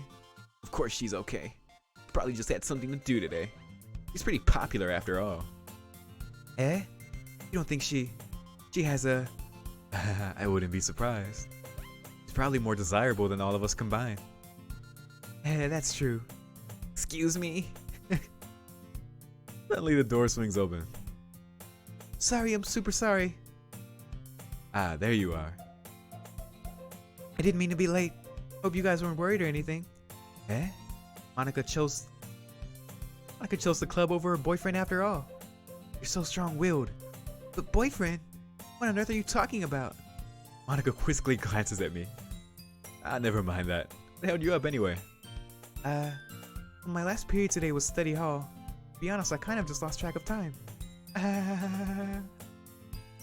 It makes no sense though. Would have heard the bell ring at least. I must not have heard it since I was practicing piano. Piano? I wasn't aware you played music as well, Monica. I don't really. Kind of just started recently. I've always wanted to learn piano. Piano's like the most beautiful instrument. That's so cool. You should play something for us, Monica. That's... Monica looks at me. Maybe once I get a little bit better, I will. I wonder if that was a nod at us at the fact that we just started writing, and it's kind of like a parallel with her just starting with music. I don't know, maybe we'll see that whenever we get her choices somehow. Maybe we can't unlock her yet. Maybe that's how this works. Yay. Sounds cool. I'd also look forward to it. Is that so? In that case, I won't let you down, Euro. Monica smiles sweet. Dude, her smiles at us are killing us. I didn't mean any pressure or anything like that. Don't worry. I've been practicing a whole lot recently. And I'd really love the chance to share once I'm ready. I see. In that case, best of luck. Thanks. I didn't miss anything, did I? Not really. I choose to leave out Saori's mischievous escapade. Sure, Natsuki will end up complaining to her anyway. It's like everyone has already settled down. Saori somehow already finished her entire cookie. I mean, it's just one cookie. I'd be surprised if she didn't. Yuri's back to her book and Natsuki disappeared into the closet. Okay, sure. I'm really curious to talk to Yuri a little bit more. At the same time, I would feel bad for distracting her from reading. Catch a glimpse of the cover of her book. It's like the same book that she lent to me. More than that, she seems to be on her first few pages. Crap. I think she noticed me looking at her. She sneaks another glance at me and our eyes meet for a split second. That only makes her hide her face deeper in her book. Sorry, I was just spacing out. I muttered this sensing I made her uncomfortable. Oh, it's fine. If I was focused, then I probably wouldn't have noticed in the first place. I'm just rereading a bit of this, so... It's the book you gave me, right? Mm-hmm. I wanted to reread some of it. Not for any particular reason. Just curious, how come you have 2 copies of the same book? But when I stopped at the bookstore yesterday... that's not what I meant. I mean, I just happened to buy 2 of them. Ah, I see. Something fairly obvious here that Yuri isn't telling me, but I decided to let it go. I'll definitely start reading it soon. Glad to hear. Once it starts to pick up, you might have a hard time putting it down. It's a very engaging and relatable story. That's so. What's it about anyway? Well, Yuri closes the book and scans her eyes over the back. The book is titled Portrait of Markov. There's an ominous looking eye symbol on the front cover. Alright. I just want to make sure I don't accidentally give anything away. Oh, she's great. Basically, it's about this girl in high school who moves in with her long-lost younger sister. As soon as she does so, her life gets really strange. She gets targeted by these people who escaped from a human experiment prison. While her life is in danger, she needs to desperately choose who to trust. No matter what she does, she ends up destroying most of her relationships and her life starts to fall apart. It's kind of dark, isn't it? You made it sound like it was going to be a nice story, so that dark turn came from nowhere. Yuri gently giggles all of a sudden. Are you not a fan of that sort of thing, Yoro? Oh, it's not that. I mean, I can definitely enjoy those kinds of stories, so don't worry. I hope so. I totally forget that Yuri is into those things. She's so shy and reclusive on the inside, but her mind seems to be completely different. Just at those kinds of stories, they challenge you to look at life from a strange new perspective. And horrible things happen not just because someone wants to be evil, because they have their own goals or their own philosophy that they believe in. Suddenly, when you thought you related to the protagonists, you're made out to be the naive one for letting their one-sided morals interfere with the villain's plans. I'm rambling, aren't I? Not again. I'm sorry. Hey, don't apologize. I haven't lost interest or anything. Well, guess it's alright then. I feel like I should let you know that I have this problem. I let things like books and writing fill my thoughts. I kind of forget to pay attention to other people. Sorry if I end up saying something strange. Please stop me if I start talking too much. I really don't think you need to worry. This means you're passionate about reading. Least I can do is listen. It's a literature club after all. That's true. In fact, I might as well get started reading it, right? You don't have to. What are you saying? Just a moment ago you were looking forward to it. Let me just get the book. Quickly retrieve the book that I put into my bag. Right, it's fine if I sit here, right? I slip into the seat next to Yuri's. Yeah. Are you sure? You seem a little apprehensive. I'm sorry. It's not that I don't want you to. It's something I'm not very used to. That is, reading in company with someone. I see. Well, just tell me if I end up distracting you or anything. Alright. I open the book and start the prologue. I soon understand what Yuri means about reading in company. It's as if I can feel her presence over my shoulder as I read. Not a particularly bad thing. It'd be a little distracting, but the feeling is somewhat comforting. Yuri's in the corner of my eye. I realize that she's not actually looking at her own book. I glance over. Looks like she's reading from my book instead. This is like the analog reaction. Sorry. I was just... Yuri, you really apologize a lot, don't you? I do? I don't really mean to. Sorry. I mean... Wait, that was me.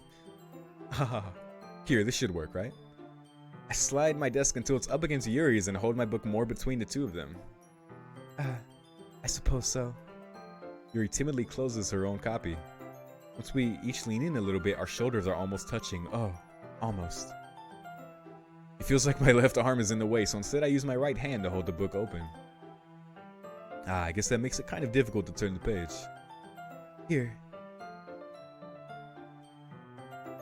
Yuri takes her left arm and holds the left side of the book between her thumb and forefinger. You know what? I'd be very much Don't get me wrong, I'm into this. But the fact that I know things are gonna go south, I have no idea how or when, and it terrifies the fuck out of me. It's like watching a horror movie and not knowing where the jump scare is gonna be. And I know what's going to happen. I know. I'm so like on the edge of my seat because I know it's coming. Probably down the line since we've basically just started, but it's tough, man. It's so tough. Anyway, do the same with my right arm and on the right side of the book. That way I turn a page and Yuri slides it under her thumb after it flips to her side. Well, this is cute. But in holding it like this, we're huddled even closer together than before. It's actually kind of distracting me. As if I can feel the warmth of Yuri's face and she's in the corner of my vision. Are you ready? Eh? Turn the page. Sorry. I think I got a bit distracted for a second. Glance over at Yuri's face again and our eyes meet. I don't know how I'll be able to keep up with her. That's okay. You're not as used to reading, right? I don't mind being patient if it takes you a bit longer. Probably the least I can do, since you've been so patient with me. Yeah, thanks.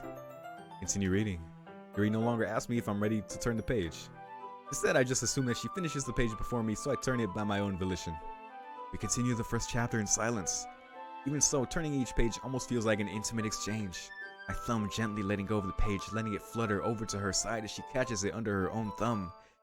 Hey Yuri, this might be a silly thought, but the main character kind of reminds me of you a little bit. You think so? How does she? Well, I guess she's more blunt in a lot of ways. She also second guesses all of the things that she says and does. She's afraid she'll do something wrong. It's not like I can see into your head or anything, but they're kind of reminiscent of some of your mannerisms. That was a very kind way of putting that. I see. Yuri remains silent for a moment. Good thing my character is so slick, like he knows how to say everything. But Yuro, that's probably a terrible thing to have in common with her. That's so embarrassing that you think that. Wait, I didn't mean it in a bad way or anything. Sorry, I really didn't know you were self-conscious about that sort of thing. Guess I more meant that it's kind of cute. What are you saying all of a sudden? Okay, everyone. It's about time we shared today's poems with each other. Might not have enough time if we wait too long. Okay. So, judging from how things went the first day of sharing the poems, the fact that we got so many points with Sayori during that first time, we got that whole initial interaction with her. And now we got that today with Yuri. Although it could just be scripted as we're getting to know the characters and, you know, choices are starting to form. It could just be that, but I don't know. It's seeming to coincide with who's getting the most points from the poem writing. Yuri exhales, spared from finishing her thought. Is that alright, Yuri? You look kind of down. Sorry if you haven't been looking forward to this. It's not. It's fine. Yuri releases her hand from the book, causing it to close on top of my thumb. Alright. Guess I'll do some more reading tonight. Or would you prefer I only read it with you? Damn, why is my guy so smooth? I guess I don't have too much of a preference either way. In that case, I'll read a little more tonight. It'll be more fun to read with you after it picks up a bit, you know? That's good reasoning. In that case, feel free to finish the first 2 chapters in your own time. Alright. I stand up. I make a mental note of where I left off in the book, then slip it back into my bag. Well, considering the way things went when we wrote this the previous nights, gotta go Yuri. See what you've written for today. Yuri stares at the poem with a surprised expression on her face. Do you like it? Yuro, how did you pick up on this so quickly? Just yesterday I was telling you the kind of techniques worth practicing. Maybe that's why. You did a good job explaining. I really wanted to try giving it more imagery. Yuri visibly swallows. Even her hands appear sweaty. Mom spaghetti. I'm not used to this. Used to what? I don't know. It's fine, take your time. Yuri breathes and collects her thoughts. Really, Yuri likes to think before she speaks, so I offer that patience to her. You're a kind soul. Yeah. Just being appreciated like this, I guess. It probably sounds really stupid. Seeing someone motivated by my writing, it just makes me really happy. Are you saying you've never shared your writing before? Yuri nods. Really? I don't believe it. I really only write for myself. And besides, people would just laugh at me. Do you really think that? Again, Yuri nods. Huh. Even your close friends? Yuri doesn't respond to that. I wonder why. Anyway, do you want to share the poem you wrote today? Yeah, I do. It's with you. Alright, damn. We're already getting a lot of brownie points.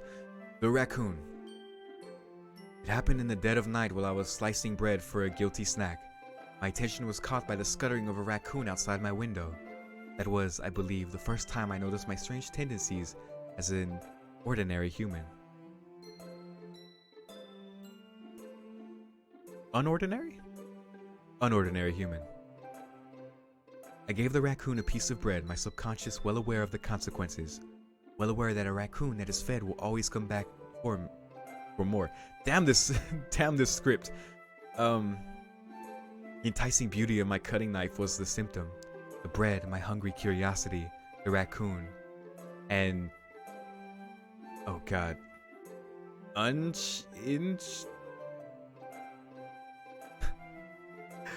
suck, man. The moon increments its phase and reflects that much more light off of my cutting knife. The very same light that glistens in the eyes of my raccoon friend. I slice the bread, fresh and safe. The raccoon becomes excited. Or perhaps I'm merely projecting my emotions onto the newly satisfied animal. Raccoon is taken to following me. Say that we've gotten quite used to each other. Raccoon becomes hungry more and more frequently, so my bread is always handy. Every time I brandish my cutting knife, the raccoon shows me its excitement. Rush of blood. Classic Pavlovian conditioning. I slice the bread, and I feed myself again. I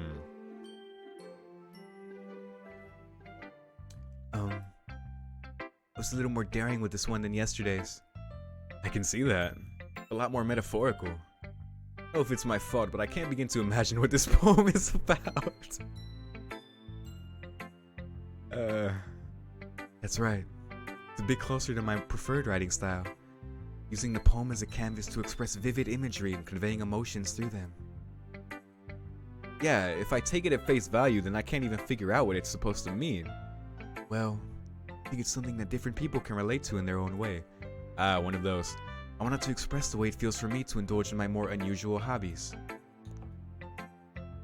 Right, and that's why it's worded at the end, I feed myself again, even though it's literally feeding the raccoon. It's also feeding her unusual tendencies. I sometimes enjoy writing about them. Why do you keep them to yourself? Because they're embarrassing. People would make fun of me. Don't you have anything like that, Yoro? Well, yeah, I guess I do. I feel like everyone has a little something like that. The best we can do is respect each other and our individualities. Even if it's difficult sometimes and some things make us uncomfortable. After all, if I hadn't learned to embrace my own weirdness, I would probably hate myself. Too real. I might be ranting a little bit now. But I'm glad that you're a good listener. That was lovely. Okay, well, we gotta go with Sayori. She's like, damn, it's like between Sayori and Yuri. Damn, dude. Monika's kind of like the sleeper pick because she's, we don't see her, like, we don't see visible feedback for her while we're doing the poem. So I don't know if I have to unlock her by doing the other routes, quote unquote, first, but... And then Natsuki's just like the young tsundere, which is alright, you know. Ooh, I like this one, Yuro. It has some nice feelings in it. I'm glad. Still though, tone makes it sound like you liked yesterday's poem better. Yeah, I guess you caught me. Sometimes you know me a little too well for my own good. Don't just try to be nice about it. Doing a bad job, then I'd rather just hear it. No. I still like this one, I promise. You know I wouldn't lie to you, Yuro. Never ever. Yeah, I guess so. What made yesterday's poem so great compared to this one then? So we're really seeing the feedback it's cool because this is a dynamic like choice result. It's like this dialogue is dependent on the first day me appealing to Sayori and on the second day appealing to someone else. Like that's pretty cool. It makes me look forward to the branching decisions. I'm not very good at what was that? Well, I'm not very good at figuring out if poems are good or bad. That's why I just go by my heart. If it makes me feel things, and it must be a good poem. You know what? That's how I feel. I feel like if a piece of writing, you know, whether it's like just a written poem or spoken word, if I can feel something from it, like whatever that is, then it's there's something good about it. Not sure that's exactly how it works. Then again, I guess conveying feelings is a pretty important part of this whole thing. Absolutely. Yeah, maybe. Honestly, I don't even know what kind of writing you like in the first place. Yeah, me neither. Ugh. Why don't you at least try giving it some thought? Oh, you want to write something for me? That's so sweet. Yeah, right. But you're always thinking about other people. You need to think about yourself once in a while. If you don't, you might end up getting hurt at some point. By the way, I'm taking every piece of dialogue like this as foreshadowing for whatever fucked up things happen in the future, which I'm sure will happen. You think the stories are the same? Well, I mean, I don't know.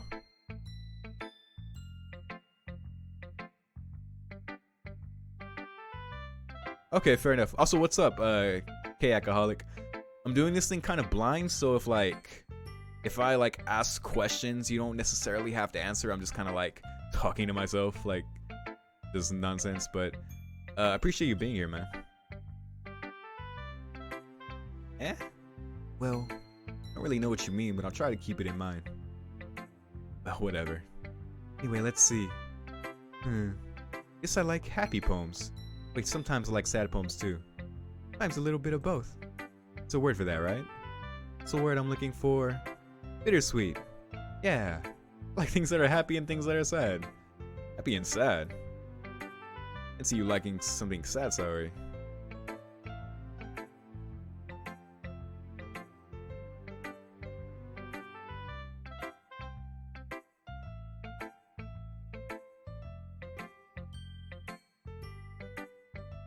Oh, okay, I see what you're saying now, Kay. You were speaking more to like that point. Okay, got it. My bad. Yeah, absolutely. Yeah, because there's certainly things that are just objectively like higher quality in using like literary techniques and elements that you'll see in more like experienced writers, and that'll be apparent. Absolutely. But there's just something raw about something raw and nice about emotion, for sure.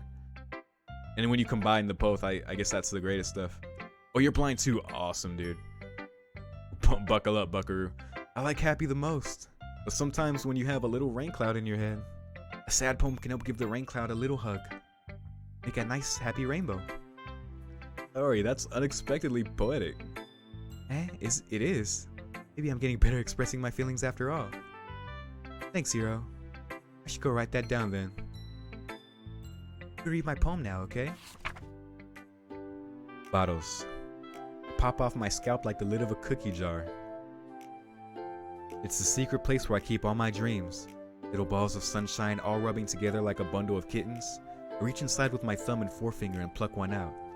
Warm and tingly.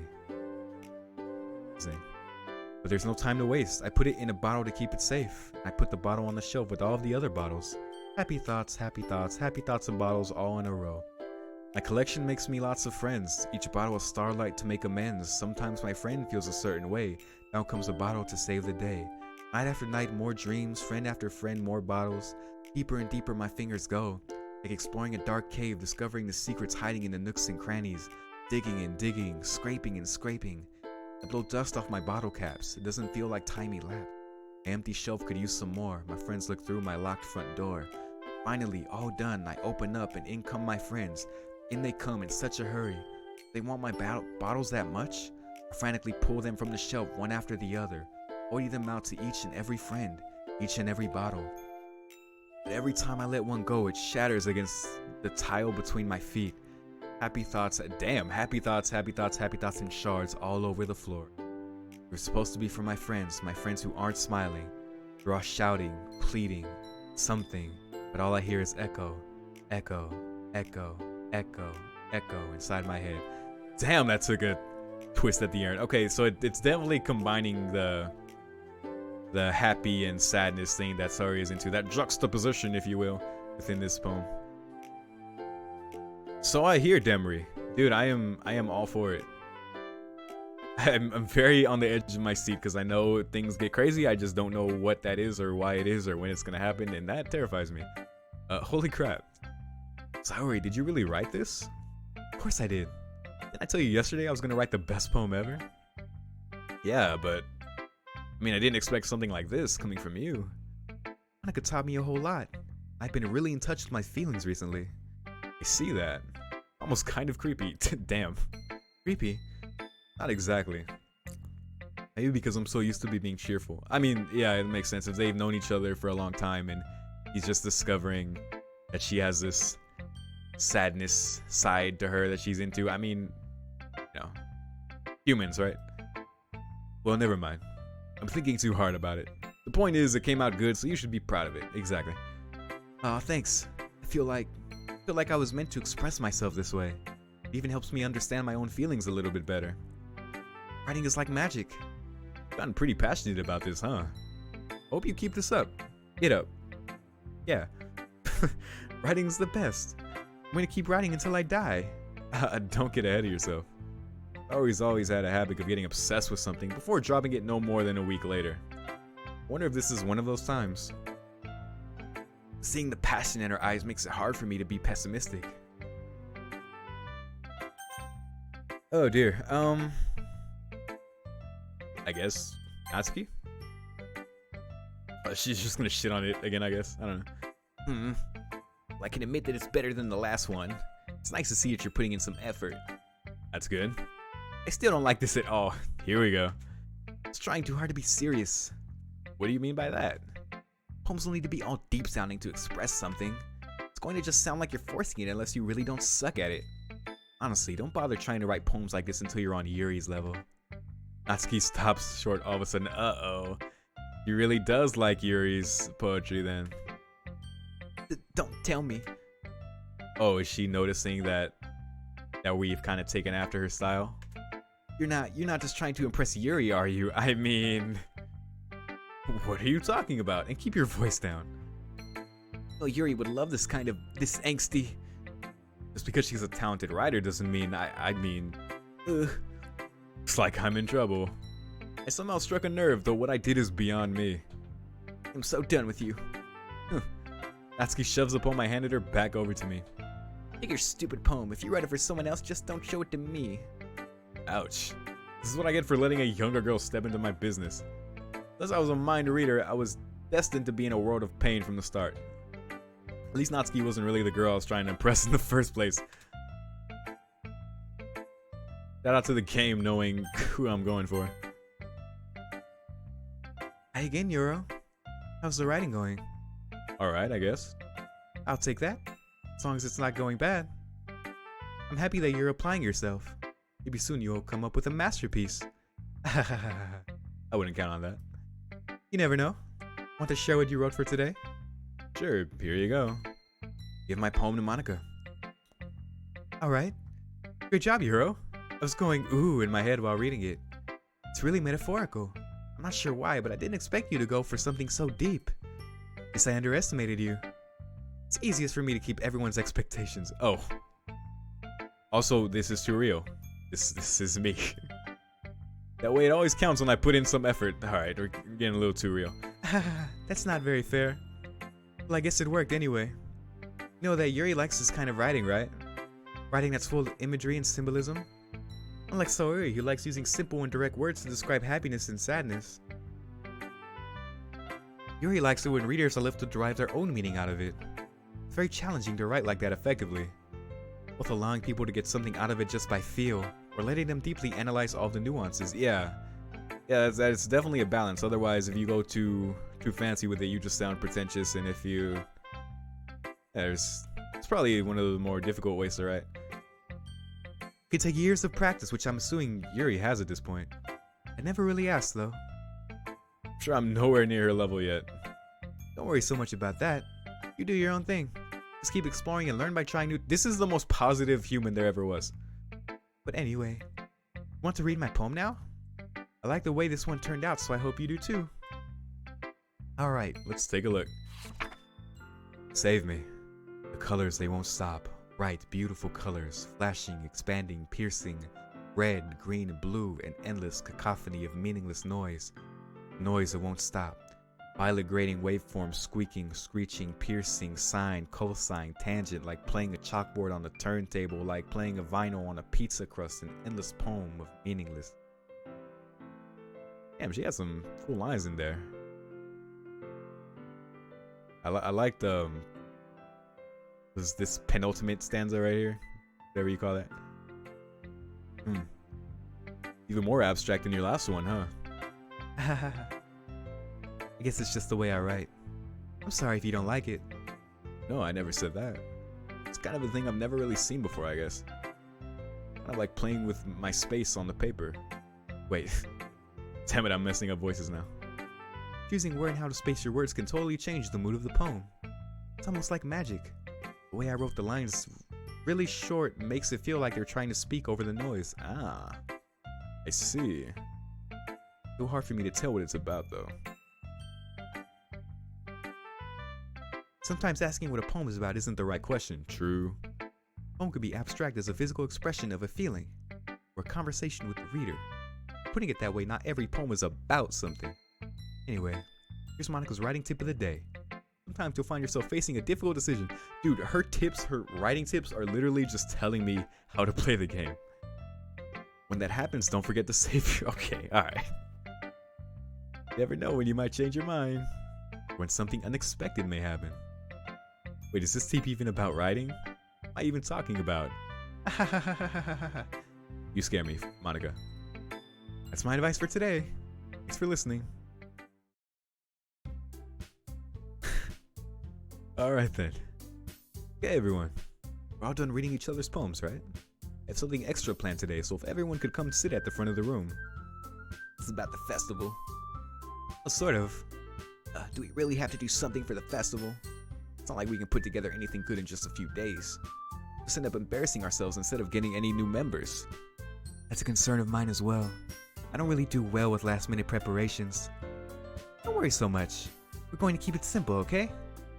We won't need much more than a few decorations. Dory has been working on posters and I've designed some pamphlets we can give out during the event. Yeah, that's great and all. It doesn't tell us what we're actually going to be doing for the event. Sorry, I thought you heard about it already. Going to be performing.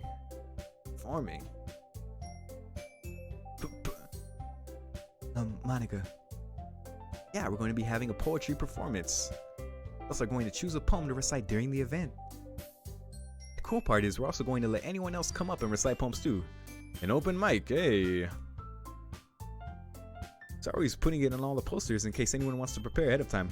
We did a few of these when I was going to my college. Yeah, they were pretty good. You see some unexpected talent. Hey. Sorry, who's been coloring a poster, holds it up for us to see. You kidding me, Monica? You didn't already start putting those posters up, did you? Well, I did. You really think that's bad of an idea? Well, no. It's not a bad idea. I didn't sign up for this, you know.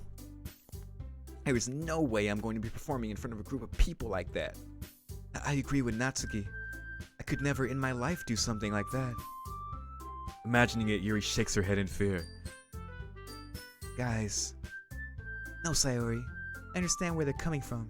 Remember that Natsuki and Yuri have never shared their poems with anyone until just a couple days ago. It's a lot to ask for them to recite their poems out loud to a whole room full of people. Guess I kind of overlooked that. So I'm sorry. But I still think we should give it our best. We're the only ones responsible for the fate of this club. We start the event and each put on a good performance, and it will inspire others to do the same. The more people who perform, the better we'll be able to show everyone what literature is all about. Yeah, about expressing your feelings, being intimate with yourself, finding new horizons, and having fun. That's right. It's those reasons that we're all in this club today. Don't you want to share that with others? Inspire them to find the same feelings that brought you here in the first place? I want you to know that this voice is hard for me to keep going. Like it's like I can do it. It's just like I don't know. I've tried to give them all like a different voice. Like obviously Natsuki's voice is self-explanatory. Yuri's is just kind of like a deeper, like shyer voice because you know we know the archetypes. But for Sayori and Monica, Monica's just a higher pitched Sayori. I know you do. I know we all do. If all it takes is standing in front of the room for 2 minutes and reciting a poem, then I know you can do it. Natsuki and Yuri remain silent. Sayori looks worried. Guess that leaves me no choice. I agree. I don't think it's too much to ask. I think that Sayori and Monica have been trying really hard to get new members. Least we can do is help them out a little bit. Well, maybe, but... It's like Natsuki doesn't have any arguments left. Okay, fine. Guess I'll just have to get it over with. Alright. Phew. Thanks, Natsuki. What about you, Yuri? Yuri dejectedly glances around at everyone else's expectant faces. Sigh. Guess I don't really have a choice. That's everyone. You're the best, Yuri. This club is seriously going to be the death of me. Oh gosh. We'll be fine, Yuri.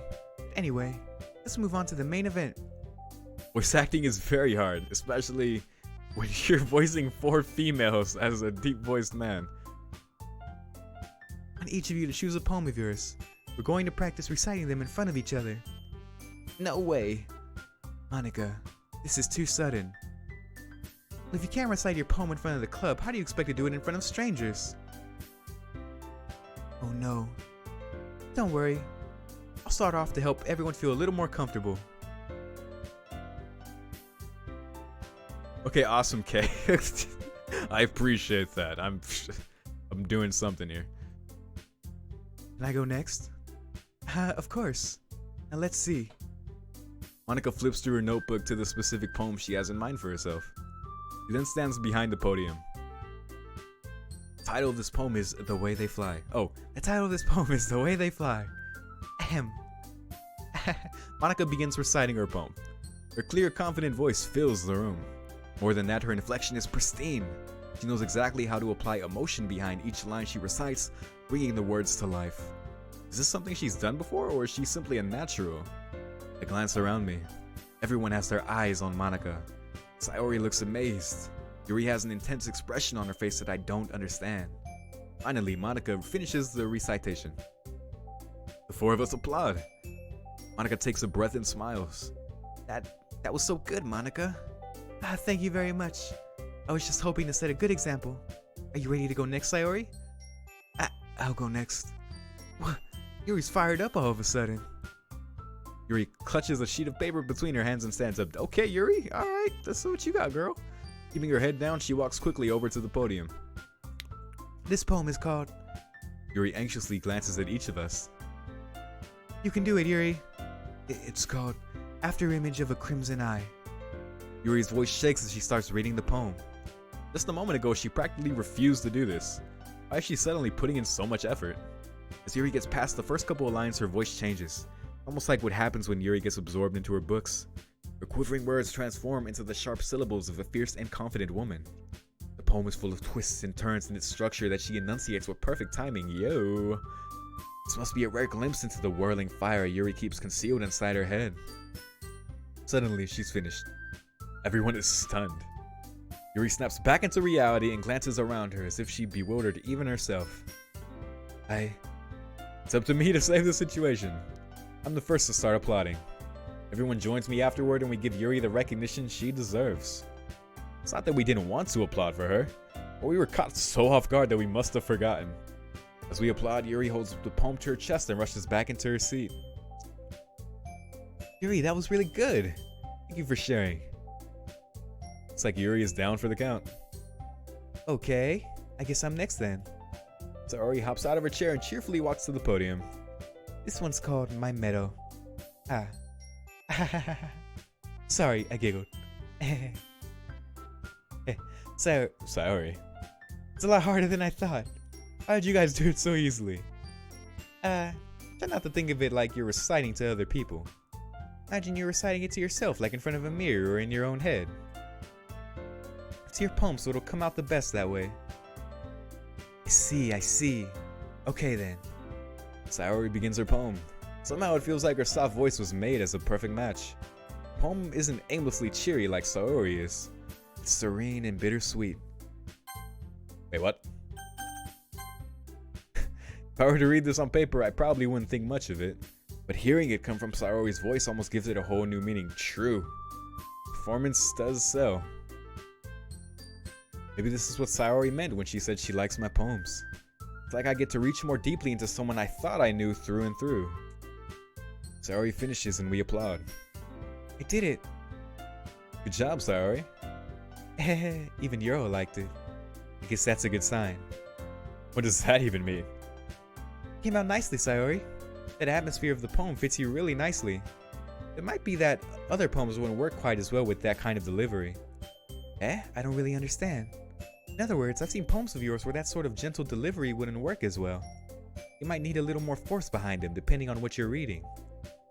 Oh, I know what you mean. That's why I've been practicing that kind of thing. Just embarrassing to do it in front of everyone. She's doing the nervous finger thing, jeez. Next time, I'm going to make you pick a poem that challenges you a little more. You don't have much time before the festival, you know? Okay. Now who's next? Natsuki? Don't make me go before Yoro. It's not like I can compare to you guys anyway. Might as well let Yoro lower everyone's standards a little before I have to do it. Yo, she's so fucking mean, man. Natsuki. It's fine, it's fine. Might as well get it over with. It's not like I have much of a selection of what to read. Just have to go with what I wrote for today. I stand up and step in front of the podium. Everyone has their eyes on me, making me feel terribly awkward. I recite my poem. Since I'm not exactly confident in my own writing, it's hard to put energy into it. Despite that, once I finish, I receive applause anyway. Sorry, I'm not really as good as everyone else. Don't worry about it so much. I think it's less about your abilities and more about your lack of confidence in your writing. Damn, she just read right through us, okay. That's something that will improve over time, though. Yeah, maybe. Alright then. It just leaves you, Natsuki. Yeah. I'm going. Ugh. Natsuki begrudgingly gets out of her seat and makes her way to the podium. This poem is called... Baka. Why are you all looking at me? Because you're presenting. Anyway, this poem is called Jump. Natsuki takes a breath. When she starts reciting the poem, her sour attitude disappears a little. While she's still a little unenthused, her poem has a rhythm and rhyme to it. Natsuki's trademark style, and it works surprisingly well when spoken aloud. The words feel like they bounce up and down as if giving life to the poem. Natsuki finishes and everyone applauds. She huffs back to her seat. That wasn't so bad, was it? Easy for you to say. You better not make me do that again. Ah, well. You at least feel prepared enough to recite a poem in front of other people? I mean, doing it in front of other people will be way easier. I can put on whatever face I want for other people. When it's just my friends, it's just embarrassing. That's a surprise, Natsuki. I think it would be the other way around for me. Well, that's just how it is, so... I guess in that case, you won't have much to worry about for the festival. That said, I want to thank everyone for coming through. Might be hard, but I hope that you all have an idea of what it's like now. Make sure you pick a poem and get enough practice before the festival, okay? I'll be making pamphlets, so let me know ahead of time what you'll be reciting. Jeez. Should probably find some other poem to recite instead. That's fine too. Doesn't have to be your own. I'm already pleasantly surprised that you're putting in all this effort for the club. It makes me really happy. Oh, don't do that smile. Yeah, no problem. Okay, everyone. I think that's about it for today. I know the festival is coming up, but let's try to write poems for tomorrow as well. It's been working out really nicely so far, so I'd like to continue that. As for the festival, we'll finish planning tomorrow and then we'll have the weekend to prepare. Monday's the big day. I can't wait. I can do this. I can do this. Alright. Let's stand up. There's no way I'll be able to find the same enthusiasm with Sayori and Monica, but I'll do my best to get through it. It's for the sake of the club. Impressing Monica. I know I have to do my best. Ready to go, Sayori? Yep. Look at you two, always going home together like that. It's kind of adorable, isn't it? Jeez, guys. Don't make such a big deal out of it. Must be a little nice though. Well, damn, alright, everyone's already teasing me about this, alright. We already know what this is. Am I supposed to respond to that? It's okay, Euro. You don't have to say it. Whatever, let's go already. Walk home with Sayori once more. Even though it's only been a few days, a lot of things have already changed. But today, Sayori is being a little quieter than usual on the way home. Hey, Sayori. Sorry, I was spacing out. Ah, no wonder. I was thinking about something from earlier. I like how we get to... I mean... Sayori fumbles with her words. Let's just say that one day Yuri asked to walk home with you. Huh? What would you do? What kind of question is that? You're kind of putting me on the spot here. Oh my gosh, okay. My first non-poetic choice, okay. So, me being, me, my instinct is to go, like, I would walk home with her, you know, why not?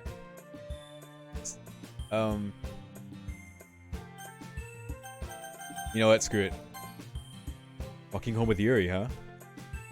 Why does the thought of that make my heart pound? I mean, given how hard it is for her to socialize, I would feel awful turning her down, so... Isn't she so beautiful and smart?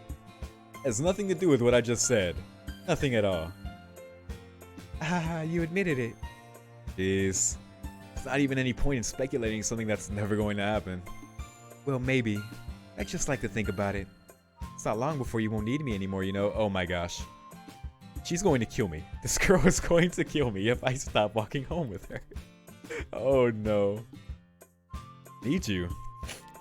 Sayori. Can't figure out how you're seeing things in your head right now. This girl's going crazy. Sorry. Everyone is different. Nobody in the club is a replacement for you. You say so. I won't need this knife right now then. The conversation trails off and I'm left feeling awkward. It was kind of her fault for trapping me with such a weird question. I can't just lie to her. If there's something that makes her happy, I would hate to take that away from her. That's why I said there's no point in speculating. And again, the festival is only a few days away. Who knows what will happen at that time? Huh. Okay. Okay, so if we're going the Yuri route, right? Which at first, you know, we were going Sayori by accident, and I was like, okay, Sayori's cool. You know, she's the best friend, kind of like the girl next door thing. So for my character, like, why not? Whatever. That's the cool little cliche. Although you could really do that with any of these, I guess. I don't know, man. And Sayori kind of showed us a little bit of her crazy right there, so I'm a little less inclined. So let's just go with the fancy words, because we know who likes those. Yep, of course. Wait, nope. She likes unrequited, I forgot. Uncanny. Oh gosh.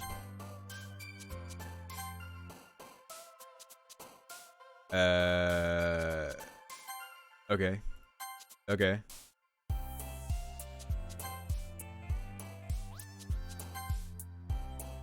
You already see where I'm going here. The knife is real, I'm sure. I am sure. There was no fancy words there for me to pick. Ambient.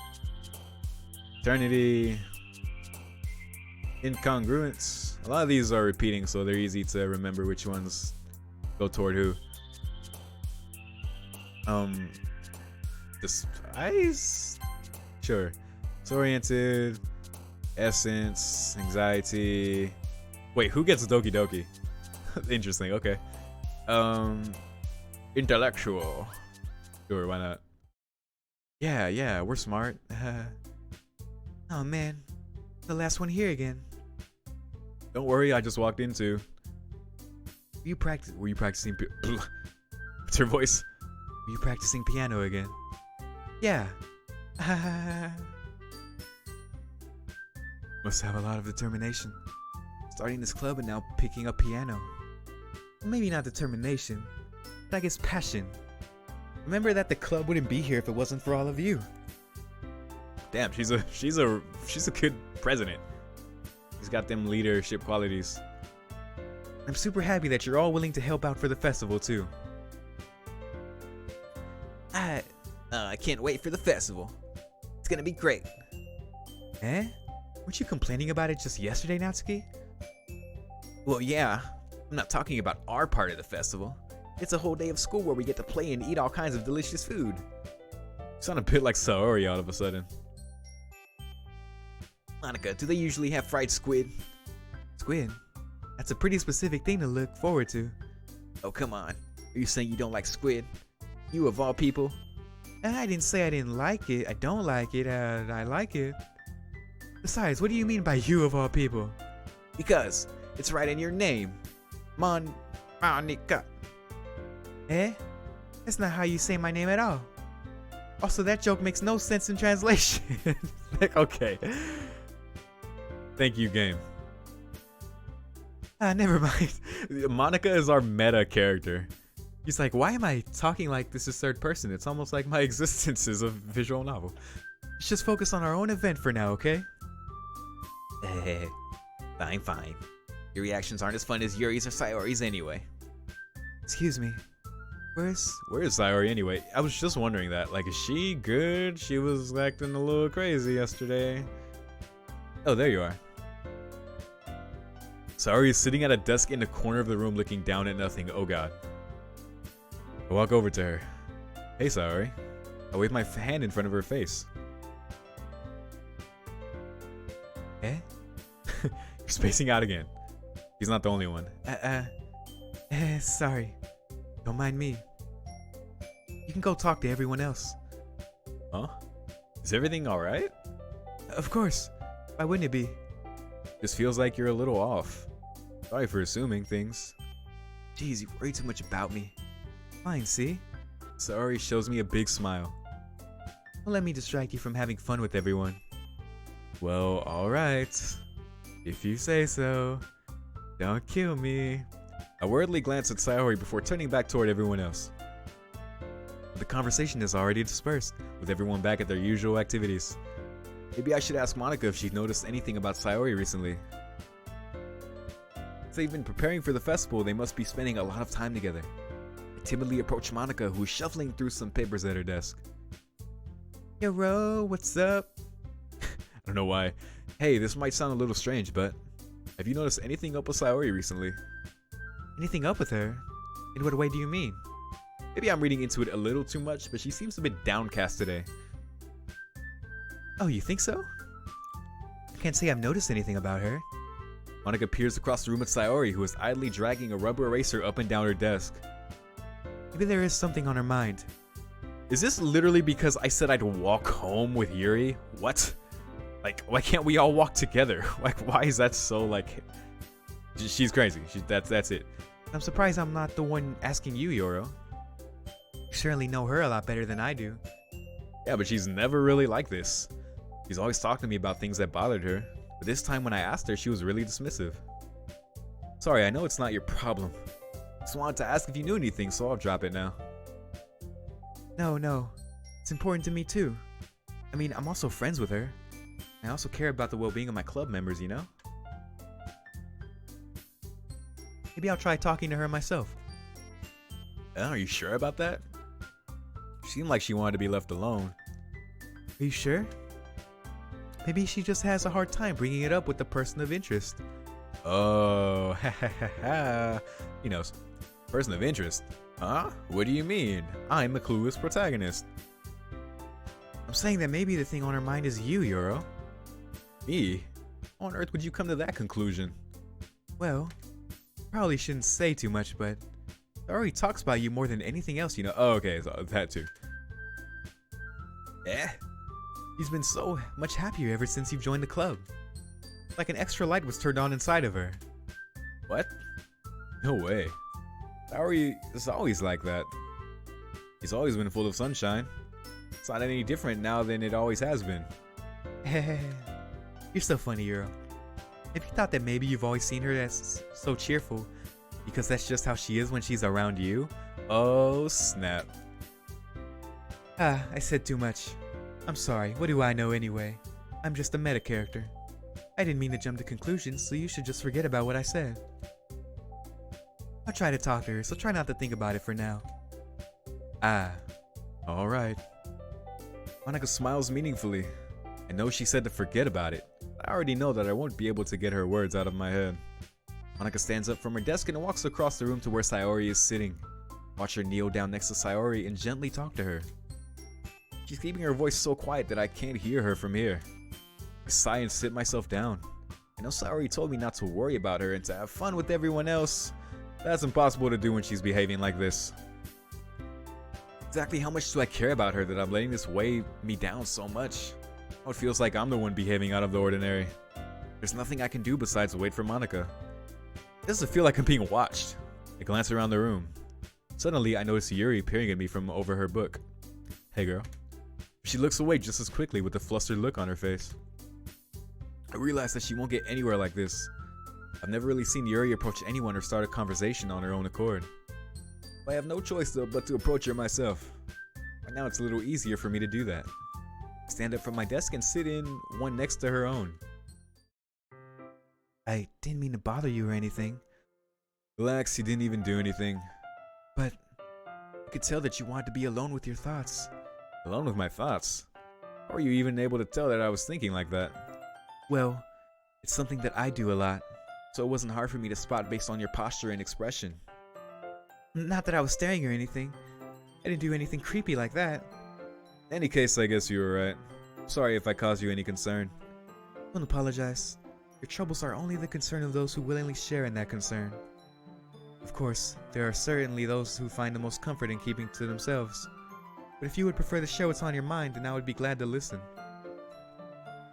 It's really not that big of a deal. I was just feeling a bit uneasy about Sayori. Sayori? Yeah, she seems a little off today, but when I asked her about it, she didn't want to admit it to me. But I can't help but wonder if it's something happened to her. Oh, that's quite romantic. Eh? Sorry. I didn't mean to say anything stupid. Something stupid. Wait. Gosh, I'm being flustered. It's not that. I just didn't want you to misunderstand. Sayori and I have just been friends for a long time, that's all. I promise I'll do her out too. Ah, I see. And perhaps it is unusual for her to be dismissive to you about her feelings. Maybe I'm just reading into it a little too much. Hero, the world is full of meaning, often hidden deep beneath plain sight. There are many untold mysteries behind every person, no matter how well you may know them. All of you have dark secrets, don't you? Do you think that there might be something behind it after all? I think that Sayori is a very complex person. Mannerisms on the outside don't always match what may be going on inside her head. She may not always know what she wants. I noticed her strange behavior today too. I also feel some concern for her. In your case, it looked like she was fully occupying your thoughts, wasn't she? Well, I guess that was the case. Sayori, she really means a lot to you, doesn't she? I guess. You don't need to put it that way. We're just good friends, that's all. Yuri suddenly looks deeply into my eyes. Her expression is gentle and curious, as if she was searching for something. Embarrassed, I avert my gaze. Sometimes, a person's mysteries are untold even to themselves. And you, as someone honest and caring, may uncover feelings you weren't aware were in you. I think that she would be a very fortunate person to have you feel that way about her. Yuri, you're giving me too much credit. I'm a pretty simple guy, so I think I'm pretty good at understanding my own feelings. Not nearly as sophisticated as you. That's not a compliment, is it? It is what it is. Why is my character so smooth? Anyway, as long as we're here, why don't we do some reading? Well, as long as you're okay with it. Yeah, I should be taking my mind off this whole thing anyway. Why don't we go ahead and get started? Yes, let's. Actually, I have a request. You mind if I make some tea first? Not at all. Thanks very much. There's one thing that can make my reading time here any better. It's a nice cup of tea. Not to mention for yourself as well. Yuri stands up and makes her way to the closet. I follow and watch as he retrieves a small water pitcher from the shelf, the kind with a filter inside. Can you hold this for a second? Sure. Yuri hands me the water pitcher and also fetches an electric kettle. Going to plug this in at the teacher's desk and then we'll go get some water. He walks past me and sets the kettle down on the teacher's desk. This has too much build-up. I'm scared. I simply watch her movements. To my surprise, the way she moves really contrasts her speaking mannerisms. Especially because of her long legs, Yuri appears elegant and methodical. Okay, may I have the water? Okay, may I have the water pitcher? Thanks, I'll be right back. I might as well walk with you. Yeah, why not? Shall we go then? Yeah. Where are you two off to? We're just... Yuri was going to make some tea, so... I suddenly realized how weird it sounds to explain this to Monica. We're just filling the water pitcher. Oh, okay. Sorry, I was just a bit curious. It's kind of a one-person job, isn't it? That's... Monica, please mind your own business for once. Yo, Yuri. Or do you want to tell me there's something wrong with helping involve Euro in club activities? My mouth gapes. I suppose there's nothing wrong with that. Let's go, Euro. Yuri quickly exits the room and I follow. Once in the hallway, she suddenly puts her forehead against the wall. I spoke without thinking. How could I say something like that? Yuri. Something about the way she said that. It made me feel so irritated. What's wrong with me? No, Yuri. I think you did the right thing. I wasn't expecting it, but it's also not right for Monica to judge people like that. Euro, how come even when I do something bad, you're being nice to me? Because nothing that you do is as bad as you make it seem in your head. Nobody's perfect.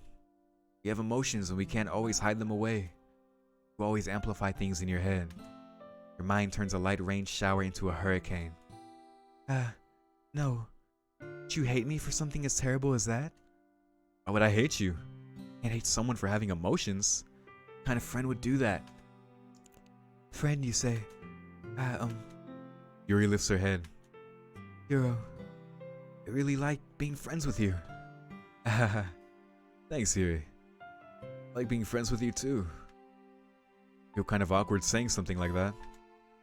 I'm doing my best to help Yuri feel better. Anyway. Yeah. Shall we go? Yeah. Yuri and I walk to the nearest water fountain. Once we fill up the water pitcher, we return to the classroom.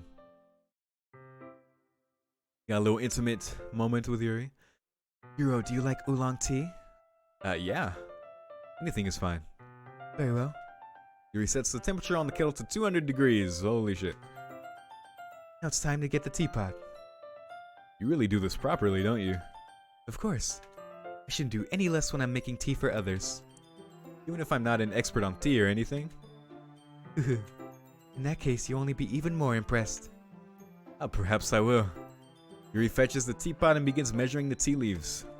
To my surprise, she even starts humming a little to herself. You must be in a good mood now. Oh wait, why is my character Euro doing an impression of the girls he's talking to? Is that so? I was letting it show. And you noticed.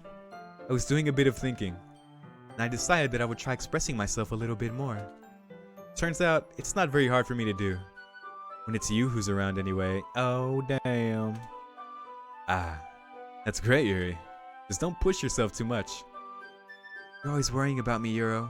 It's very endearing. Yuri wasn't kidding. I don't even know if I can keep up with this. Watch Yuri pour a cup of tea for each of us. Euro, I have another request. Do you mind if we sit on the floor today? Yeah, why's that? It's a little bit easier on my back. I can read with my back against the wall rather than bending over at my desk. I feel that. Sorry, I didn't realize. No worries. I just have back pain fairly regularly, so I do my best to manage it. Oh man. Is that so? I wonder why that is. It's most likely because my Your posture, right? Always hunched over like that while reading? Yes, I have terrible reading posture. That's why we should sit on the floor. Fair enough. Go ahead and get the book. I retrieved the book from my bag. I have some chocolate as well. A bag of small chocolate candies that I kept hidden from Sayori's candy radar. I take it since it'll go well with the tea. We're just having our own little date in this classroom while Sayori is plotting our death in the corner. Yuri and I then sit against the wall, teacups at our sides. As if in sync, we assume the same reading position as last time, each holding one half of the book. Except this time, our bodies are even closer to each other. Can't see too well. Yuri slides closer until our shoulders are touching. How am I supposed to focus on reading like this? Yuri was always kind of cute, but she's being less apprehensive is almost more than I can handle. Your teacup. Yuri hands me my teacup. Holding it with my hand that's not holding the book, I end up in a position that makes it even harder to focus. Because now I need to worry about making sure I don't accidentally touch her chest. I'm sure you'll manage, bro. Meanwhile, Yuri hasn't noticed a single thing. She wears her intense reading expression, and I can only presume the world around her has faded away. I use all of my willpower to focus on reading. After a few minutes, I finally managed to relax a little. Put the teacup between my legs and fumble with the chocolate wrapper. Sorry. I briefly let go of the book to finish opening the wrapper. You can have as much as you want. That's okay. I won't take any. Are you sure? Well, if I touch it, then I might get smudges on the pages. You're right. Didn't even think about that. My bad. No need to apologize. I'll hold the book, okay? Are you sure? Of course. Yuri opens the book with both hands. He holds it so that I don't have any harder of a time reading it from it. But as a result, her left arm is practically resting on top of my leg. Oh, damn. Well, in that case, Yuri is already totally focused on reading again. I take a chocolate candy and pop it into my mouth. Then I take another chocolate. I hold it up to Yuri. She doesn't even look away from the book. She simply parts her lips as if this situation was completely natural. Oh my gosh. Why is my dude so smooth? This guy is... holy shit. That means I can't stop here. I apprehensively place the chocolate in her mouth. Just like that, Yuri closes her lips over it. Yuri's expression suddenly breaks. Did I just... Yuri looks at me like she needs to confirm what just happened. Yuro. Sorry. I guess I shouldn't have done that. Well, you were just helping. That's something that friends do, right? I mean, not really in this kind of context, but... yeah? That's all it was. Yeah. Then you don't need to stop or anything. Oh my god, this is great. I see. The situation has gotten really tense. Yuri tries to return to the book, but I can't tell just by her expression that even she can't focus now. Oh, but I can tell. My heart is pounding. I nervously take another chocolate between my fingers.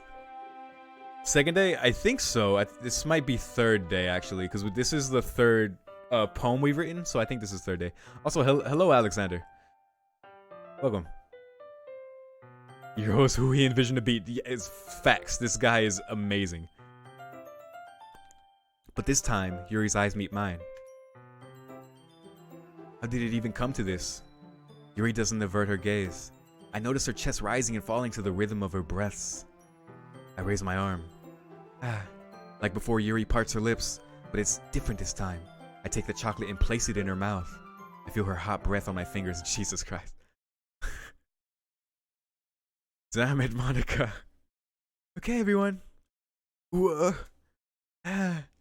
Yuri jolts back. It's time to share poems. You fucking... Yuro, you can help Yuri put away the tea stuff, right? Yeah, of course. Low-key, she's helping me from being killed from Sayori, who I'm still convinced is plotting my death. Okay, thanks. The spell is abruptly broken. I'll take care of the cups. Yeah. Yuri picks up the teacups from the floor. I pick up the bag of chocolates. In the end, we hastily clean up without so much as a word between us. Yuri, best girl? That's the impression I'm getting. I get the feeling this is something neither of us will have the courage to bring up. Oh my, oh come on. Is this even a question? Alright, I'm gonna use my dwindling save slots.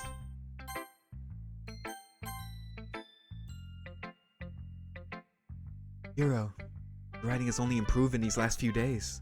Every poem you've shown me is nothing short of spectacular. I can really feel the emotions. I'm a little envious even. I don't think it ever came to me this naturally. Yuri, that's the wrong way to put it. It's never did come naturally to me. I've been able to improve so much thanks to you. Really the example I was chasing after. Is that so? Yuri gently smiles to herself. What are you doing the Corey face for? What does that mean? Damn it. Yuri gently smiles to herself. This feeling, I'm so glad I got the chance to share my writing. I never thought it would feel like this. I remember you mentioning that yesterday. Can't believe that you're so good at something and you've never even shared it with anyone. It's kind of a shame. Maybe, but It's not like I really had a choice. What do you mean? well, Yuri smiles sadly. during lunchtime I eat by myself. Did you know that? It's a great time to find a quiet spot and do some reading. In fact, I always have some books with me. You could say I really enjoy reading. Well, that's one way to put it anyway. But books are so full of amazing and inspiring people. People you want to fall in love with. Or people you just know would make a really good friend. Cheerful people who always put a smile on your face. Or deep thinkers and problem solvers who discover the mysteries of life. When you look at it that way, I'm surrounded by friends every day. Yo, Jesus, monologue is crazy. You know? Those friends don't laugh at me. They don't tease me for spacing out all the time. They don't make fun of my body type. Who would make fun of your body? And they don't hate me for acting like a know-it-all. People say that about you? I'm not a know-it-all, Euro. I'm the opposite. I don't know anything. I don't know how to talk to people. I don't know how to make people see me as normal. I don't even know how to make myself happy. I have all these feelings. All I can do with them is read and write. But it wasn't until now, when I started sharing it with you, that I really understood what was missing all this time. I haven't really done anything. Well, but I haven't really done anything. No, that's wrong. Just being patient and respectful, that's really important to me. I know I'm a difficult person, Euro. I speak too slowly. I second guess myself all the time. I read too deeply into things. But every time, you've always treated me just like anyone else. It's so rare that I feel comfortable in myself when I talk to others. That's why every time I talk to you, I just feel really happy. I see. Well, I treat you how you deserve to be treated, Yuri. If other people don't see it that way, then screw them. I mean, I joined this club hoping I would make friends. I would say I've had at least one success. Oh my, Yoro, why are you such a slick talker, my guy? I could learn something from you. Wouldn't you? Put it that way. Yeah, we really are friends now, aren't we? Yuri puts her head in her hands, but this time she's smiling as she does it. You want to show me your poem? Yeah, I do. Let me get it for you. Beach. Oh god, I cannot read her handwriting, dude. Okay. A marvel millions of years in the making, where the womb of Earth chaotically meets the surface, under a clear blue sky, an expanse of bliss, but beneath gray rolling clouds an endless enigma. The easiest world to get lost in is one where everything can be found. One can only build a sandcastle where the sand is wet, but where the sand is wet the tide comes. Will it gently lick at your foundations until you give in? Or will a sudden wave send you crashing down in the blink of an eye? Either way, the outcome is the same, yet we still build sandcastle. This is good. Like, this is good. I stand where the foam wraps around my ankles, where my toes squish into the sand. Salty air is therapeutic. The breeze is gentle yet powerful. Sink my toes into the ultimate boundary line, tempted by the foamy tendrils. Turn back, and I abandon my peace to a road at the shore. Drift forward, and I return to Earth forevermore. How nice. I'm aware that the beach is kind of an inane thing to write about, but I did my best to take a metaphorical approach to it. Say that like you didn't even want to write about it. Oh, you haven't heard? After yesterday, Natsuki and I, well, it was amusing that we wrote about something similar in such different ways. Well, Natsuki wanted us to write about the same topic as each other again. Ooh, nice. I suppose to better compare the differences in our writing styles or thought processes. Anyway, it was her idea. Knowing her, it's no surprise that she'd want to do something like that. Probably just wants to show off. It's not like I have a particular interest in her writing style. I just went with her request. But Well, I suppose it's not so bad to write about something simple on occasion. Be refreshing, you know? It's good for me to calm my thoughts once in a while. Yeah, I think I agree. Thanks for sharing.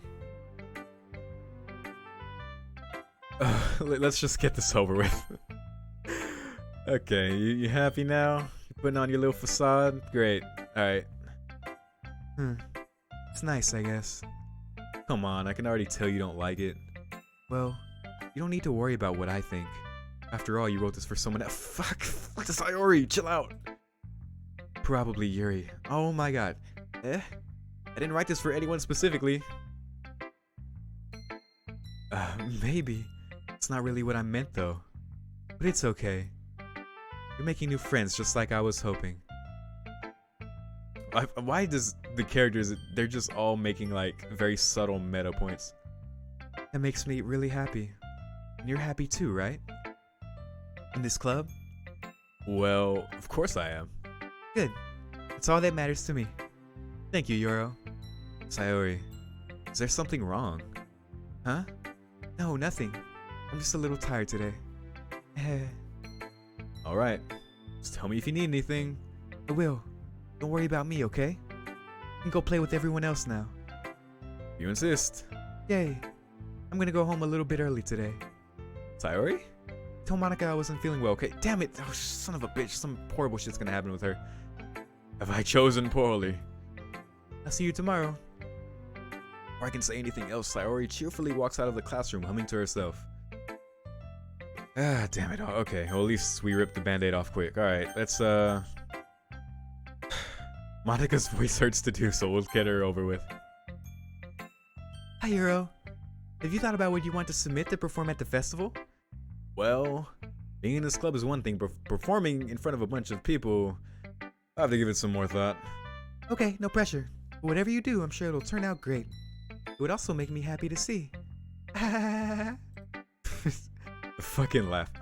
I don't hate Sayori. I never said I hated her. She's just been acting really weird since I set out to walk home with Yuri, which is very weird because she's giving me like vibes that she's very upset and that I feel like she might do something to me. Anyway, let's take a look at today's poem. Sure. Let Monica take the poem I'm holding in my hands. This one's good. Feels like you're not only getting more comfortable with your style, the imagery is better than the last one I read. I'm wondering, but have you been finding inspiration in Yuri's writing style? Every character is just like, huh, this is like something Yuri would write, wink wink. I guess so. You can't deny that she's talented. Yeah, totally. I think her poems are the most romantic. That's the best way to describe it. She's like a totally different person when she picks up a pen. I noticed that too. When she's talking about literature, it's like a light turns on inside her. Sadly, it's hard to get much personal conversation out of her. Trust me, I've tried. Who knows what goes on in that head of hers? I hope you don't mean that. I hope you don't mean that in a bad way. All of you have dark secrets, I'm convinced. No, of course not. I just meant that I wish she didn't keep so much to herself. But still, defending her like that, you must be pretty into her. You completely misunderstood. Calm down, I'm kidding. The damn laugh. Besides, I'm pretty sure she's already got a boyfriend. Wait, really? Yeah, a fictional one anyway. Monica kind of whispers that last part to me. It's just a hunch, but... Well, there's not really anything wrong with that. Oh, well, I know. I was just saying. Anyway, I'll share my poem with you now, alright? Alright. The Lady Who Knows Everything. An old tale tells of a lady who wanders earth. A lady who knows everything. A beautiful lady who has found every answer, all meaning, all purpose, and all that was ever sought. Here I am, a feather, lost adrift the sky, victim of the currents of the wind. Day after day I search with little hope, knowing legends don't exist. But when all else has failed me, and all others have turned away, the legend is all that remains. The last dim star glimmering in the twilight sky. I was doing so good. Until one day, the wind ceases to blow. I fall and fall and fall even more. Gentle, it's a feather. A dry quill, expressionless. But a hand catches me between the thumb and forefinger. The hand of a beautiful lady. I look at her eyes and find no end to her gaze. The lady who knows everything knows what I am thinking. Before I can speak, she responds in a hollow voice. I found every answer, all of which amount to nothing. There is no meaning, there is no purpose, and we seek only the impossible. I am not your legend. Your legend does not exist. The breath, she blows me back afloat. I pick up a gust of wind. Wow. Wow. Jeez, man. That's awesome. No, I feel like learning and looking for answers are the sorts of things that give life meaning. Not to get too philosophical or anything, it was kind of on my mind, so that's what I wrote about. I see. Never really put much thought into it. In a way, it's almost paradoxical, because if we had all the answers, wouldn't the world start to lose its meaning? You know, there's one thing I noticed. It seems like everyone in the club prefers writing about things that are more sad than happy. This is true. Are you surprised? I mean, if everything was okay, we wouldn't really have anything to write about, would we? And that's definitely poets do that, for sure. Humans aren't two-dimensional creatures. I think you know that better than anyone. You mean one-dimensional? Ah, yeah, that. Anyway. Oh my god, she made a 2D joke about her.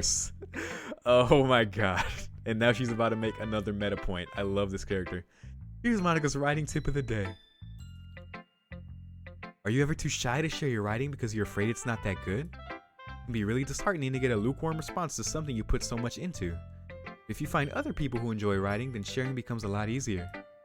Because instead of just telling you that your writing is good or okay or bad, they want to focus more on everything that went into it and the things you can work on. Much more encouraging that way, and it will make you want to continue improving. Almost like having your own little literature club, don't you think? That's my advice for today. For listening. Interesting. Thank you. Yeah, no thanks. I'm trying to remember her voice. Next. She didn't even want to read it. Okay, you three. We're all done sharing poems, right? You didn't get my voice right. Why don't we start figuring out? Hold on a second. Is it just me or did you say something strange just now? Something did sound a bit unusual. That's right.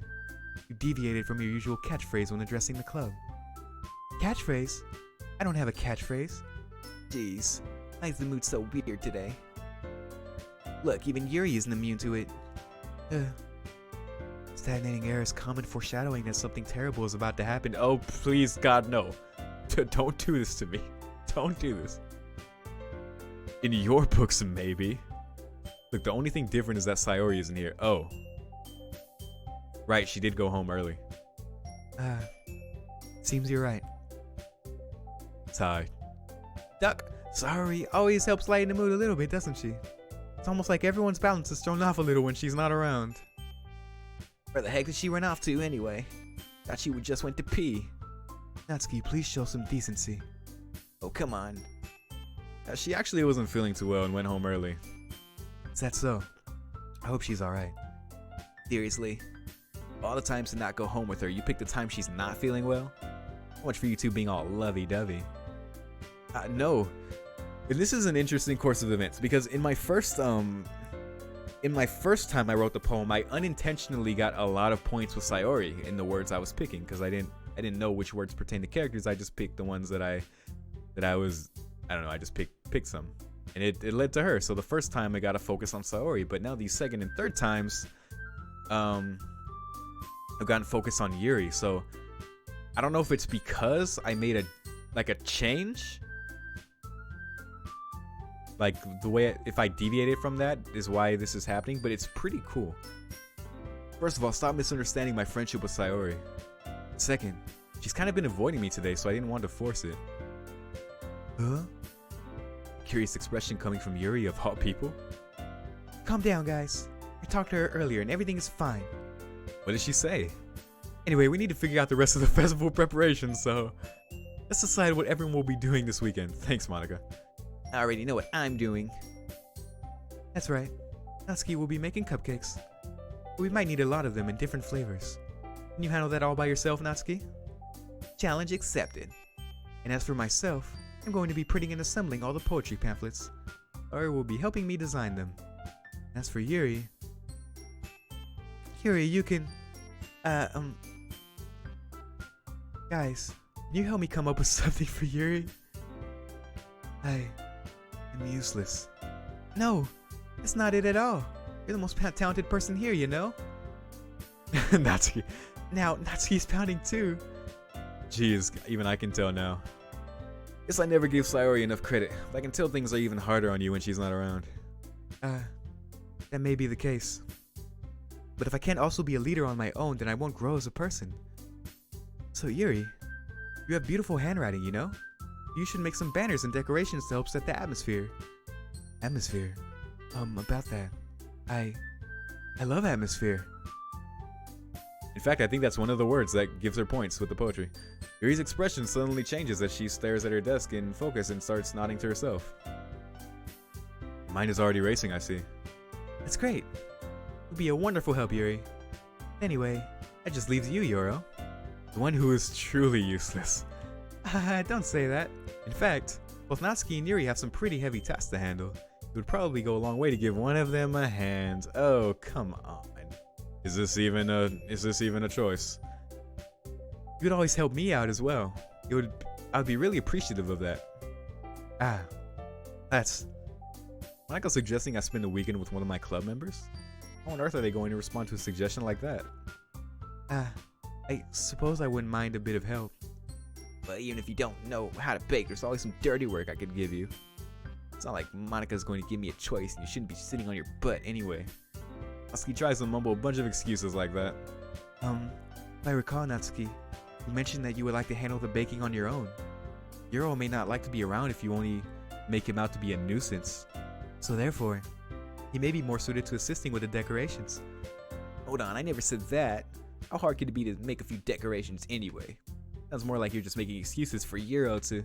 What are you saying? It will be extremely meticulous work. Baking isn't? So what do you think? Guys, just settle down for a moment. We can all have Yuro. Wait, what? In the end, I think it's up to Yuro to decide how he'd like to contribute.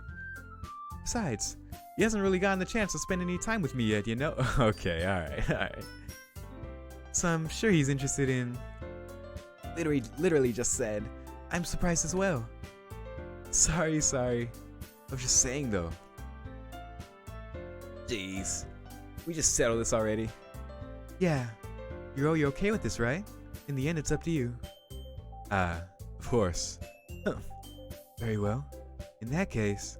Everyone looks straight at me. Oh dear, okay.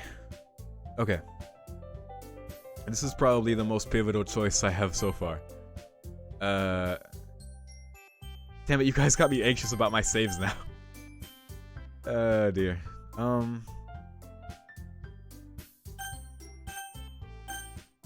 Okay. I'd be a good friend to go check on Sayori. I'd be following the route I'm on by going with Yuri, and I'd just be trying something different if I went with Natsuki or Monika. I feel like this playthrough, I'm focused mainly on Yuri, but I don't want Sayori to go crazy. So I think I should check on her.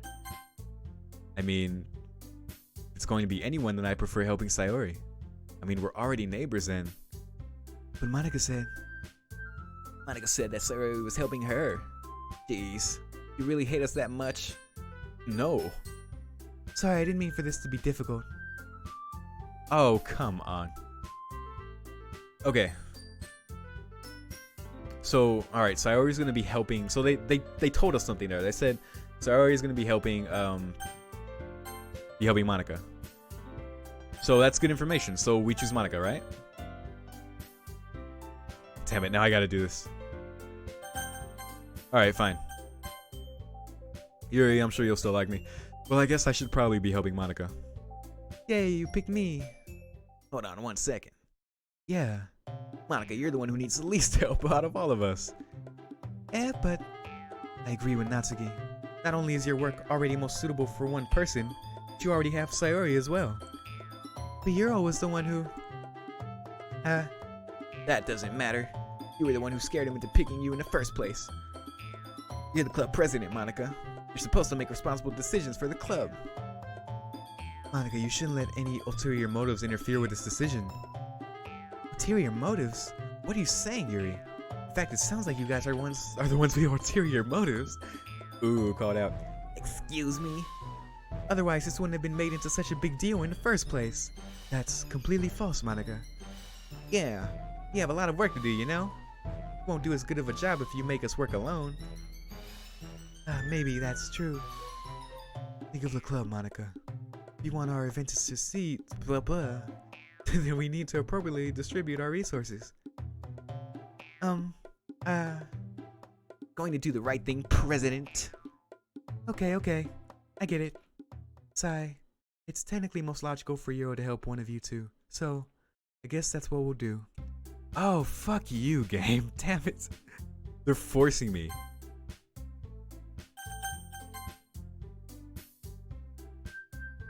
This sucks. This really sucks. I really thought I was gonna make the right choice there.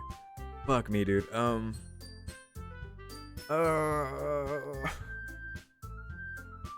Yuri's too obvious of a choice.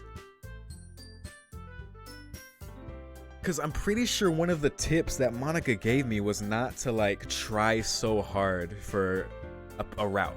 That's what I thought she told me earlier. I might have interpreted it wrong, but she was like, hey, if you try so hard to do something, you might end up in, things. So, best girl it is. I don't know, man. I feel like I'm having to make a meta decision here. Like, Yuri's the obvious choice, but... screw it, fine. You forced my hand, game. It'll probably be most useful helping out Yuri. Me? You serious? Why would you? Natsuki, I can already tell you're about to say something mean. No, I was just saying. Ugh. So you'll be helping Yuri then, Euro? Yeah, that's what I'm gonna do. I'm glad. I have a bad habit of overthinking these sorts of things. But I think your assistance will be very useful. It's great to hear. Natsuki, will you be able to handle the baking yourself? I mean, yeah. I already said I would be fine. Okay. Everyone can tell that Natsuki is feeling a little sour. So is everything we needed to go over? Is that everything? Yeah, that should be about it. You guys excited? Well, excited may not be the right word. I suppose I'm looking forward to it a little bit. You feel the same way, Euro? Me? I guess you could say I'm interested to see how it'll turn out. It's good enough for me. What about you, Natsuki? Natsuki? What? Why is everyone yelling at me? I didn't even do anything. No, that's not what I meant at all. Yuri anxiously glances between everyone in the room. I'm sorry for this. I don't really know why Euro picked me. Oh, okay. Monica does. And also, your cupcakes are the best cupcakes I've ever had. They go really well with my tea. Nothing that I do for the event will compare to that, so. Oh, is that true, Alexander? Yeah, I definitely want to do all of them. I might lean more towards Sayori for the second time, just because I want to see how that plays out. Because I do actually like her. She's just scaring me that now that I've gone down the Yuri path and she's responding how she is. Yeah, I definitely want to see what's up with all of them. So, I get it. Kind of surprised though. Why? Well, I'm the one acting immature. I already know that. You're trying to cheer me up all of a sudden. I know I'm not very good at it. Sorry if I said something bad.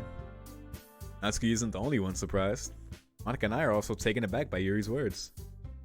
And she already has trouble with words, trying to cheer someone up must be far out of her own comfort zone. I begin to understand. Yuri was trying to sound like Sayori. Even if it didn't work perfectly, I can tell that she tried to say something Sayori would say at a time like this. Interesting. Because Sayori always helps everyone smile and feel good about themselves. No, I kinda appreciated it. I'm sorry for making a big deal out of nothing. But I'm going to say this. Better bet that my cupcakes are going to be the best part of the whole event. I believe you. Yeah, I hope to see everyone do their best. But with that, there's nothing more for today. I guess it's time for us to head out. Alright, let's get out of here then. Everyone packs their things.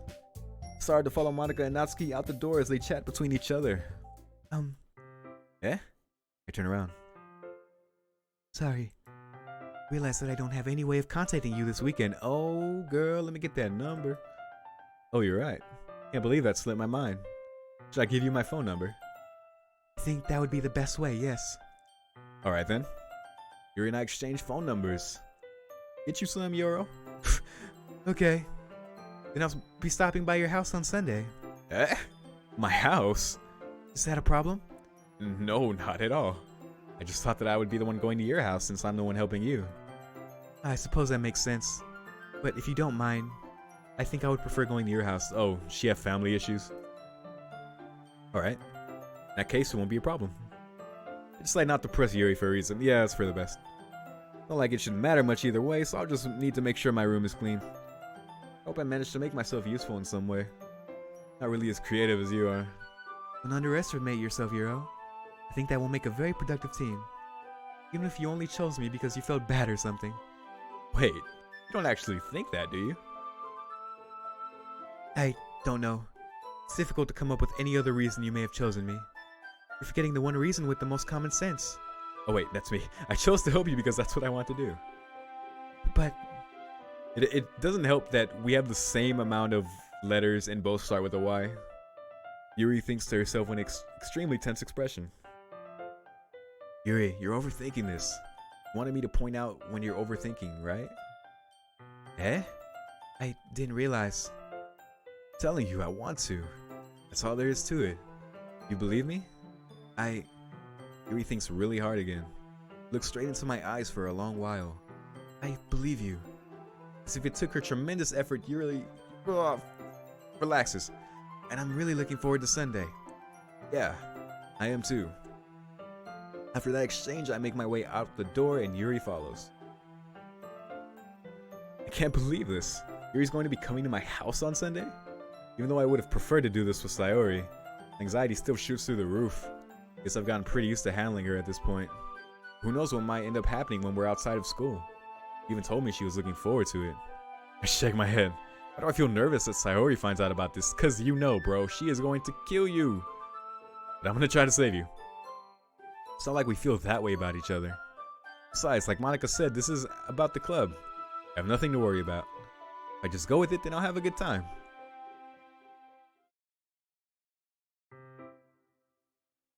Okay, I'm going to stop here because it's been roughly 3 hours. I mean, when I started the stream, it was a few minutes, so I guess more like 2 hours and 50 minutes, 45 minutes. So, thank you all who have tuned in to watch with me, and maybe you can go back in the VOD a little bit to see how it started. But thank you so much, and I'm looking forward to continuing this again this coming week. I think this is a good start. We seem to be on the Yuri route. She's pretty cool. I like her. I mean, all of them obviously like fit their archetype really well.